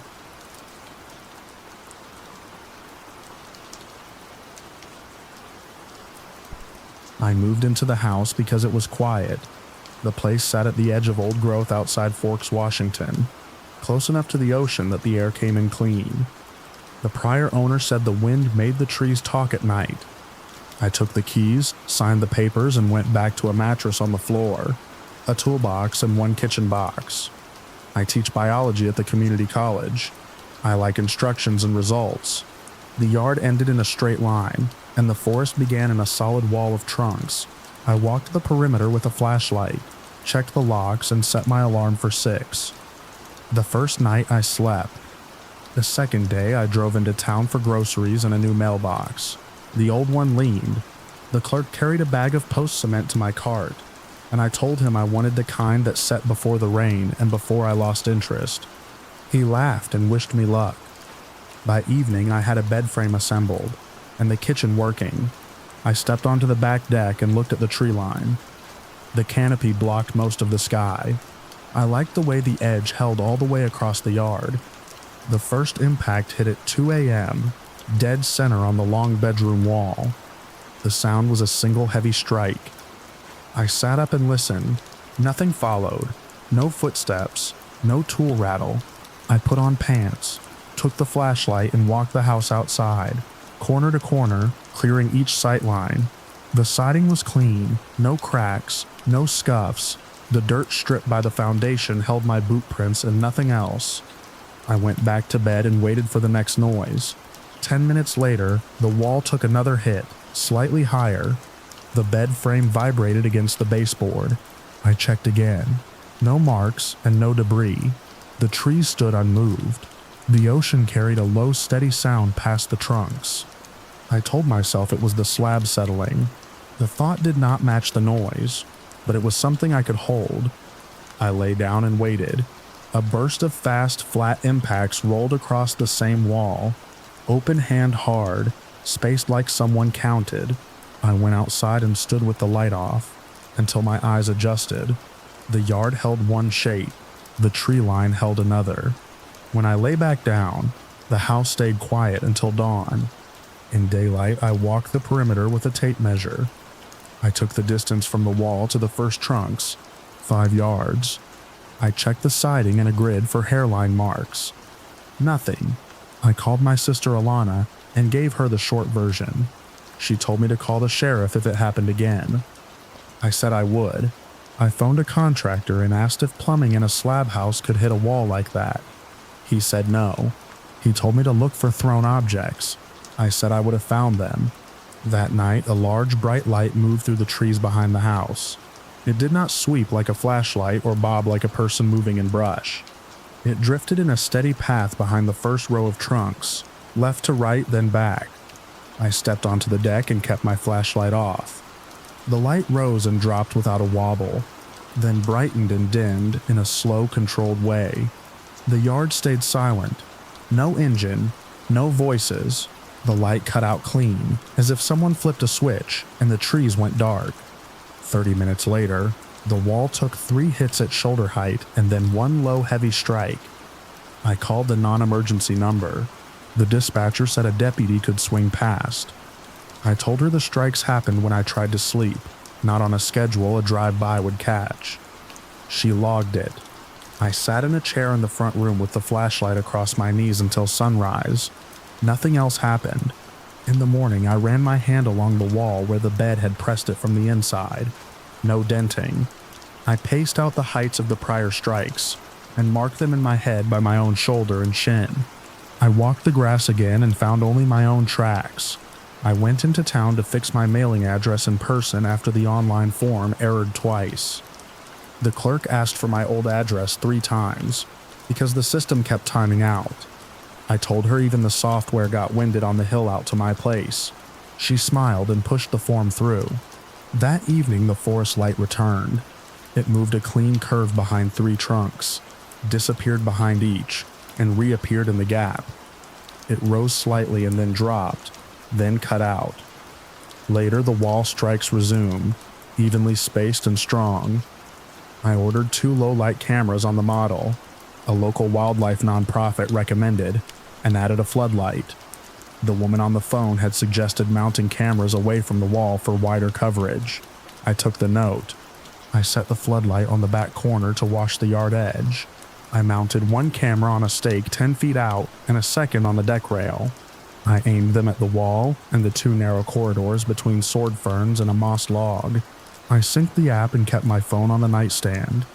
At 12:18 a.m., the bright light moved between the trunks. The floodlight did not trip.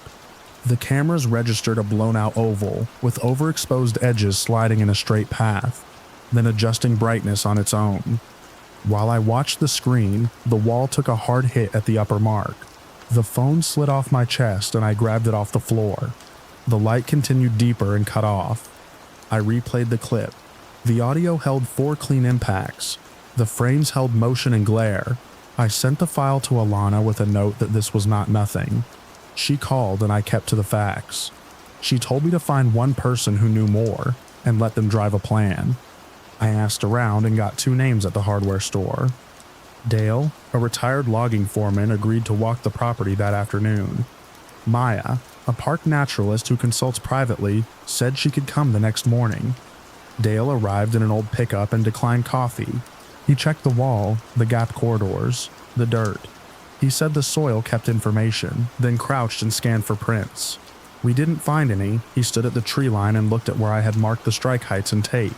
He watched the distance between that wall and the trunks, without saying drone or kids. He told me to keep my lights off and my cameras on for another night. He said he would call someone he trusted. Maya showed up the next morning with a small field pack. I gave her the sequence in order. The impacts when I lay down, the large bright light moving through the trees, no damage or debris, no footprints. She asked about my sleep schedule. I told her I had been in bed by 10, and the strikes started after 1. She viewed the clips twice. She marked the wall at the 2 heights and stood 5 yards back to measure them with her eyes against the tree line. She told me she did not know why this was happening. She said the pattern was consistent. It engaged when I tried to rest. That night, I followed Dale's advice. Lights off, cameras on, phone open to the app.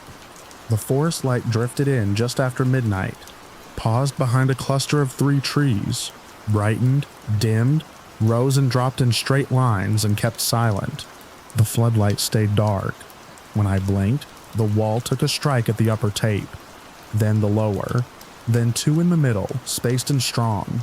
When I stood, the noise stopped. When I lay down, it resumed. I tested the on-off 3 times. The response held. At dawn, I reviewed the clips. The lenses blew out the bright source. The audio gave me timing and count. I sent the files to Maya. She texted that she would ask a colleague about the lens artifact. She added a note that regional accounts mention large non-human bipedal presence at the edges of places like this, and recommended caution. I know folklore. I teach people to separate story from sample. I read anyway. The stories tie bright lights and percussive hits to something big that avoids direct contact. I kept my attention on what I could measure: timing, distance, response to me lying down. The 4th night, I moved the bed into the front room, away from the south wall. I covered up on the couch and waited. After 20 quiet minutes, the front wall took the same pattern of strikes. The impacts tracked the act of settling under a blanket, rather than the position of the bed. I sat up. Silence. I lay down. The hits resumed. The rule was plain enough to write down. I told Maya I had reached the end of her lane. She agreed and suggested a researcher in town, who collects accounts like mine. Not law enforcement, a private person. I met him at a coffee place on Division Street. He wore a ball cap and carried a folder. He took notes while I spoke. He said some people report that big unknown bipeds push back when new structures press the line. He didn't label it. He gave me 3 operational rules on a single sheet. No attempts at contact. Keep lights off. Change my pattern. I drove home and adjusted. I started sleeping in blocks, 3 hours before midnight, 3 hours after dawn. I stopped lying down in the middle window. I unplugged the floodlight and left it mounted. I powered down the cameras after the light kept blowing the sensor out to white, and taught me nothing more. I kept a legal pad log of dates, times, and locations of strikes. I sent a summary to Maya and to the researcher. Dale called and told me his cruise trailer had taken hits when they parked too close to a stream, crossing back in the 80s, and how moving it back 50 feet ended it. He told me to move the bed to the interior wall, set my shoes close. I moved the bed. I set my shoes by the door. I taught my class over video for a week and then took a short leave. The strikes continued, but the timing fell against my new schedule. I did not lie down between 1 and 4. If I covered with a blanket on the couch before midnight, the wall might take a blow. I sat up and read instead. The bright light in the forest kept to its own clock. It passed behind trunks, crossed the 2-gap corridors, and cut off. The yard stayed free of debris. The siding stayed clean. I lowered my expectations of proof and stopped chasing camera angles that only produced glare. I did not invite anyone to stay the night. I kept my questions to people who had offered specific practical steps, and I followed those steps. I took the trash out before dark. I checked the dirt strip for prints and found none. I accepted that the pressure was steady and that my habits could move around it. I do not know why the strikes track the act of trying to sleep. I do not know what moves the bright light.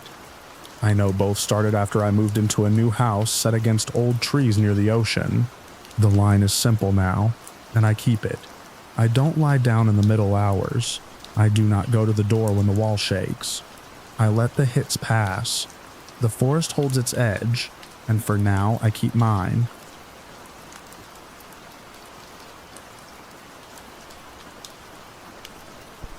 I've spent enough nights on the bush line to know when the place is normal. Wind in the gums, a bow book now and then, insects finding every seam in the cab. You learn the baseline. It keeps you honest, and it keeps you safe. That night, the sound cut out in one sweep. No insects against the glass. No leaves moving. Even the engine idled too loud. We were easing the ute along an unmarked track that skirts a big stretch of scrub, late enough that the dust our headlights picked up hung in one slow sheet. I tapped the brake and let the tires roll to a crawl. The quiet put a tight ring in my ears. My hands went steady on the wheel, but my forearms prickled like I'd walked into colder air. I've been out there most of my life. I can tell fox from feral dog by the way the brush moves, and I know when roos get flighty along a fence line. This wasn't that. It was the kind of pressure that makes you go still, because stillness is the only thing that feels correct. Something shifted low at the edge of the beams, a shape on all fours working through the grass. Shoulder blades rose and fell. I watched it to mark distance, then the shape unfolded. That's the only word that fits. It transitioned from a crawl to standing, and kept rising past the point where a man's spine tops out. The joints moved too far. Limbs ran long enough that my eyes tried to fix the scale and couldn't. It found upright like that was its native posture. The headlights washed it as it stepped into the open patch. Narrow shoulders set high, forearms that hung almost to the knees, hands that read as blunt, heavy ends. The head looked small for the frame and turned with a slow economy that clicked something animal in my chest. It didn't look at the ute. It looked at me. That line locked. My body locked with it. Breath stopped and held. The cab felt too tight. The little fan on the dash ticked once and kept spinning. I knew I needed to move and I could not. Beside me, my mate let out one sharp bark of a sound from the bottom of his lungs. He didn't form a word. It yanked me loose. I pressed the accelerator hard. The ute bit and jumped. Gravel rattled the underside. The thing stepped toward us. Not fast. One long stride closed ground that should have taken two. I kept my foot down. The track narrowed into a tunnel of saplings, and the branches started tapping the mirrors in fast rhythm. Leaves scraped the passenger glass. Headlights pulled the next bend toward us. My eyes checked the rear view once and caught the shape at the edge of the beams. Wrong angles sliding out of the light. I put my eyes back where they belonged, and drove the line I knew. We didn't stop at the usual break in the fence. We didn't stop where the clay always ruts after rain. We held speed until the path widened into proper gravel, and the tree stepped back. The night sound came up again in a thin layer at first. Crickets started. Frogs edged in. The ring in my ears let go. I eased off to a slow roll, and then let the engine idle. The hood ticked as it shed heat. We both sat with our shoulders square to the windshield. He said not to stop back there, and I agreed without answering. We agreed again by not turning around. When my hand steadied, I checked the panels with a headlamp. There was a fresh smear of red clay along the bumper lip that hadn't been there when we left the shed. I marked it with a thumbnail scrape. I didn't find a print in the dust that told me anything useful. We went back in daylight. Same bend, same pale dust showing the tire tracks. Ours and old ones. Nothing marked where it had stood. The grass pressed one way. Didn't hold a pattern I could trust. I bent and looked low along the beam line like that would bring it back. The only new fact was heat on the top of my head, and the smell of warm sap. I tried to name it. The size isn't a word you use for people, and the proportions weren't animal. It was a biped with limbs that ran long by a measure I could not place, and it moved with the ease of something made for that posture. That is what stays with me more than the face or the height. It was comfortable on 2 feet and comfortable being seen. I've had dingoes hold a stare, and I've had boars break dead at me when they wind me at 20 meters. Predators either flee, test, or commit. This one fixed me under the lights like the lights didn't matter, and stepped once in a way that told me it could pick the distance whenever it chose. I don't know why it let us go. I don't know if it would have closed if I didn't move when I did. I kept the thing to 3 facts when I told it. The silence came first and made me stop. It rose from a crawl to upright and cleared the frame of a man by more than a head. It looked at me as it entered the headlights and held me still until the shout broke it. Everything else is what I did next. I pressed the pedal. I held the line. I did not stop until the track widened, and the ordinary night returned. Since then, I changed 2 habits. I ease off before that bend, and I let the headlights sit a second longer on that open patch before I commit the turn. If the sound falls out in one piece again, I pick another road. It isn't fear that keeps me from testing it. It's a new rule I wrote for myself, because rules are what you use when knowledge is thin. I still work those edges. I still clock fences and check water and mark sign after rain. But the bush has a new column on my mental map now. Known tracks, usual risks, and a place where a tall biped with wrong-length arms once stepped into my lights and measured me before I left it behind.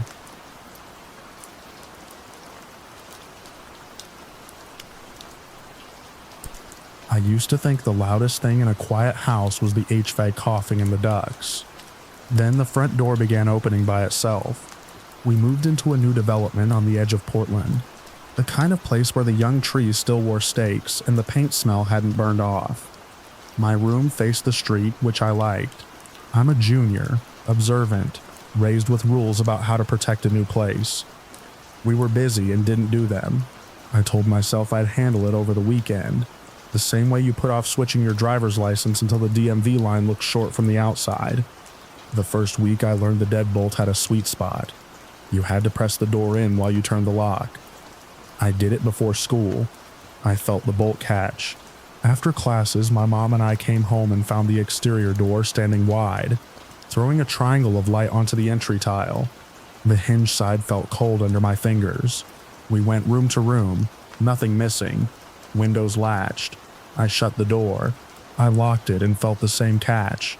Next morning, I did the hip press, turned the bolt, and tugged the door to confirm. We got home with groceries. The door sat open again. I dropped the bag. Apples rolled across the tile and into the carpet. I picked them up, set the bag on the counter, then recorded a slow lap on my phone. Bedrooms, bathrooms, pantry, the hall ceiling around the return vent. I saved the clips with the date, not because I expected proof, but because that's what a person should have if they needed it later. I called the property manager about a faulty lock. She put me on hold long enough to memorize their lighthouse jingle. She offered a Friday slot. I said Friday didn't help today. She added a note. I skipped practice and sat at the dining table to wait, which allowed me to learn exactly how our mail carrier parks parallel. We didn't have a security system yet. We did have community practices I had put off. That was on me. I planned to do them when I had space to focus. I thought a week wouldn't matter. Afternoons were the worst. 2 or 3 evenings a week. Mom worked late. I came home to the empty house and sat with my backpack still on, listening. At first it was normal settling, small ticks in the walls, HVACs waking. Then the footsteps started and they didn't match the places I sat. Our hallway runs past 4 rooms, a small bedroom, the laundry, my room, and my mom's room at the end. When I sat in the living room, the sound stayed in the back. Steps from carpet to laundry tile. A soft tap like a hand touching the metal dryer top. A single metallic drop, light and flat, the way a socket falls and lands. Then dead air. If I moved to the front guest room, the sound stayed by the laundry. If I left the TV on low, the silences between lines got heavy. I checked the laundry every time. The room smelled like detergent. The dryer door was shut. Nothing on the floor except a lemon print mat. The exterior side door's latch was firm. I opened it once and noted the small concrete step with a hairline crack down the center. The trash bins were where I set them, lids closed. I decided to sleep in the front bedroom with my door open, just to prove it was the house. Around midnight, the steps came again. Slow. They stopped at the laundry. I didn't hear breathing. I did hear the shift you get when weight touches tile and the air changes against your ear. 1, 2, 3, a pause, a small metal click as something dropped from a shelf and stopped. I stood and walked to the hall entry. I didn't go past the corner. The refrigerator compressor switched to a higher hum for a second, and then settled. I went back to the bed and sat with my feet on the carpet. The steps didn't come forward. They held their position. I didn't sleep. The front door did its own thing, even when I triple-checked it. I started putting my finger on the top edge of the strike plate to feel the bolt slide. I tugged after the click. A week in, I got up early for a test, and found the door open again. Morning air on my legs. I relocked it and made us late to school because I walked the exterior with a flashlight. Fence slat solid, side yard gravel unmarked. utility boxes snug in their plastic lids. The frame had no pry marks. A neighbor walked his terrier and nodded like new house laps were normal. It escalated when Mom experienced it. She handles this topic by not engaging it. She grew up with the same rules I did, and files them under do when necessary. One night she came home early. I was at the living room table with chemistry and a bowl of cheap popcorn. She set her bag down and touched her shoulder. She said something had brushed her there. Not hard, like a person would. She said she saw a small shape by the hall. Low, a child's silhouette. She used the word silhouette. Then she went quiet. We stood there a full minute and didn't move because anything else would have turned it into a task. It wasn't just us. Carla, a friend with a sharp read on rooms, dropped off notes. She stepped onto the entry rug, paused, and said there was someone here. Calm, like a meter reading. She glanced toward the back, looked at her hands, gave me the notes, and left. She texted later that she hoped she hadn't been rude. I told her she wasn't. By then, I had a folder of videos of nothing. I had one clip where the front door drifted inward over 2 minutes until it tapped the stop. It proved nothing. We have no cross breeze. I watched it twice and closed the app. We hadn't done our protections. We were 2 weeks in. The sounds concentrated in rooms I didn't occupy. The door acted like it had another opinion. In our terms, I had skipped a step. I called the woman my aunt trusts, the person our community uses to set a house in order. She said she could come by the next afternoon. She asked if I had done the basics. I told her no. She told me to do them that night. Nothing elaborate. Clean tools. Straightforward steps. No calling anything in. No naming what I didn't understand. Define the space. Respect thresholds. Set boundaries. I wanted to finish before full dark. I opened every interior door. I checked the exterior side door again and confirmed the latch. I turned off the TV. I told my mom I would work room by room and that she could sit and listen.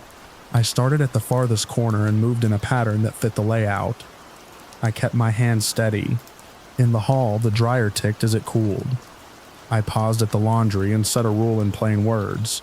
This room is not a pass-through. At the exterior door, I rested my palm on the brass knob with its old nick on the underside. I finished at the entrance. I locked the front door and felt the bolt seat. The clicks sounded precise. After that, the house returned to house sounds. No pacing footsteps in the back when I sat in the front. No tiny metal drops. The exterior door stayed shut when I locked it. I tested myself by leaving for an hour and coming back without warning. The bolt held. Mom stopped touching her shoulder in the kitchen. She walked through the hall without pausing at the doorway, where she had been blinking and refocusing for 2 weeks. Carla visited again, stood comfortably on the entry rug, and passed me a coffee. We complained about traffic on Southeast 82nd and moved on. I don't have a theory. I don't know why the footsteps stayed in rooms I wasn't in. I don't know why the door stood open on days when I felt the bolt seat. I know what I did and when I did it. We delayed what we were taught. The disturbances started in that delay. We set the house in order. The disturbances stopped. A week later, the advisor came as planned. She walked the rooms because I asked her to check my work. She stood in the laundry, looked at the floor, and said the room felt clean in the way sleep spaces should feel. She didn't layer on extra steps. She told me to keep basic respect for thresholds and reminded me that new doesn't equal empty. Then she left through the front door. I watched her pull it shut and heard the latch catch without sticking. I keep the habit now. I lock the front door and press once to feel the bolt engage. If I leave in a hurry, I still make a second for that motion. I don't sleep with my bedroom door open. It's not fear. It's a rule that works. When I sit in the living room, I can see down the hall. The hall stays a hall. The dryer ticks, the refrigerator hums, and then rests. Sometimes the HVAC coughs in the duct, and I think of the night I finished at the entrance, turned the lock and heard that clear click.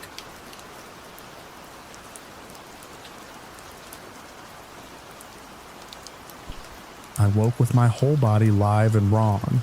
Every hair lifted, skin prickled. Warm air lay still in the tent, but my teeth wanted to chatter. Quiet held outside. No wind in the scrub. Distant highway noise thinned against the big rock and went quiet again. My watch face glowed 5:07. First light pressed up under the night and drew a low horizon line. I unzipped the mesh and eased out. The ground around our spot was pale dirt with low brush, our rental a dark shape down the slope. We had picked a free pullout to save cash because we were students. I had promised myself I would outline a methods paper before breakfast, which always sounds good at the library and less good in a tent. The buzzing inside my skin did not match the scene. Not pain, not cold, an alert that ran through everything. I laced my boots halfway and stood. The rock took shape as the gray lifted. The scrub threw stubby shadows. Then something moved between the tents and the base of the formation. A figure walked across the rough ground. It stood much taller than any person I had ever seen. I can't give a number because the slope played games with distance, but the height forced my eyes up. It had no features, no face to catch, no clothing lines at the joints, just one black shape from head to where legs should have divided from the body. It moved with a smooth rolling gait that didn't adjust for the terrain. It cut a line through brush that had made my ankles work the night before. The channel's encrusted dirt did not change its rhythm. My skin flashed with that prickling again. My breath stuttered in a way I couldn't control. I kept still because any step felt like it would break the one thing I needed, which was a clear view. I called to my friend inside his tent. He slid his zipper back and came out to stand on the small rise beside me. I pointed and gave him landmarks. The lone fence post by the pullout, the dead bush with the forked center, the lighter patch of dirt near the user path. He looked hard where I told him to look. He said he didn't have it. He scanned again and adjusted his hat brim to open the sight line. He held his breath without thinking, the way you do when you don't want to miss a movement. The figure passed behind brush and didn't come out. The horizon picked up a thin band of color. More ground came into view with each second, and the open field returned to plain shapes. My body didn't settle with it. The buzzing stayed in my arms and hands. I saw the figure again, farther out, nearer the base. It crossed a run of shallow channels that scattered the scrub into small islands. I had walked that section and remembered the slipping. The black shape went over it without a single hitch. I raised my hand to give the path. I stated where it crossed the wash. He stood tall, tracking the line I set, and said again that he didn't see anyone. The figure slid behind a thicker stand of brush and didn't reappear. Light strengthened. The rock took the first weak color. I watched the gap and counted a slow breath. Nothing rose from the cover. Nothing stood where a person that tall should have shown. The noise of birds started from farther out and then closer. Small calls from the scrub that read as normal routine. I summarized for him what I had. A very tall, featureless black figure that walked with one smooth motion. I said I didn't know why my body had reacted this hard. I laced the rest of my boots to anchor my hands to a task, and took a drink because a task tells the next task where to go. My hands shook and knocked the canteen against my knee. I set it down. We walked the ground where I had seen it cross. He carried his phone and snapped a few low-angle photos that showed brush, gaps, and the path back to the road. He pinned the location and time and saved the set. The soil here had broken and hardened after a recent rain. My heels slid on a small slope of fine gravel. I scanned for prints or scuffs. The surface was too hard to take a clear mark. Thin grasses lay undisturbed. No snapped twigs. No displaced stones. We reached the brush where I lost it. On the far side, flat ground ran up to the base of the formation. The base held a scatter of boulders that could hide someone crouched low, but the stretch between this cover and the rock was open. If something that tall had crossed, it should have shown. I checked my size estimate against that sight line and had to keep the numberless truth. It had been much taller than me. We walked to the base and turned to set the geometry in our heads. From this angle, the distance to the tents was clear. A small rise blocked a slice of view, but not the track I had marked. A cooler draft slid off the rock and hit the sweat at my neck. I wrote the time, the direction of movement, and no features in small block letters on the back of my expense page. I noted fluid gait across rough ground. I added that the field offered no prints or bent brush. Those lines gave the experience weight without turning it into something else. We didn't call anyone. There was no scene to report. No harm, no missing gear, no threat except to calm. We ate bars instead of cooking, and decided to ask at the visitor center when it opened. Information from locals felt like the next clean step, and a public counter is better than guesswork under a tent flap. In town, the first open shop had coffee and maps. The woman at the counter handed over a brochure about staying off the rock to prevent erosion. When asked, she said some folks reported odd lights and engine noises in empty places, but she didn't know stories about tall figures in the flats. She added that Dawn plays tricks. I logged the comment. It fit a category human explanation offered without a match to my physical reaction. Back at the pullout, the sun burned off the last of the night cold and turned the dirt to powder and shade. We packed the tents and loaded the trunk. I walked the line from my tent to the channels again to lock the distances in my muscles. The scrub hadn't shifted. The ground held the same crust and the same small loose spots. The air went still and ordinary in a way that let other senses return to their baseline. We rolled out before the heat made the car a penalty box. The highway curved and set the rock in my passenger window for a few seconds. The field between stayed empty. The brush kept its shape. No movement cut the line from base to road. I don't reach for a cause.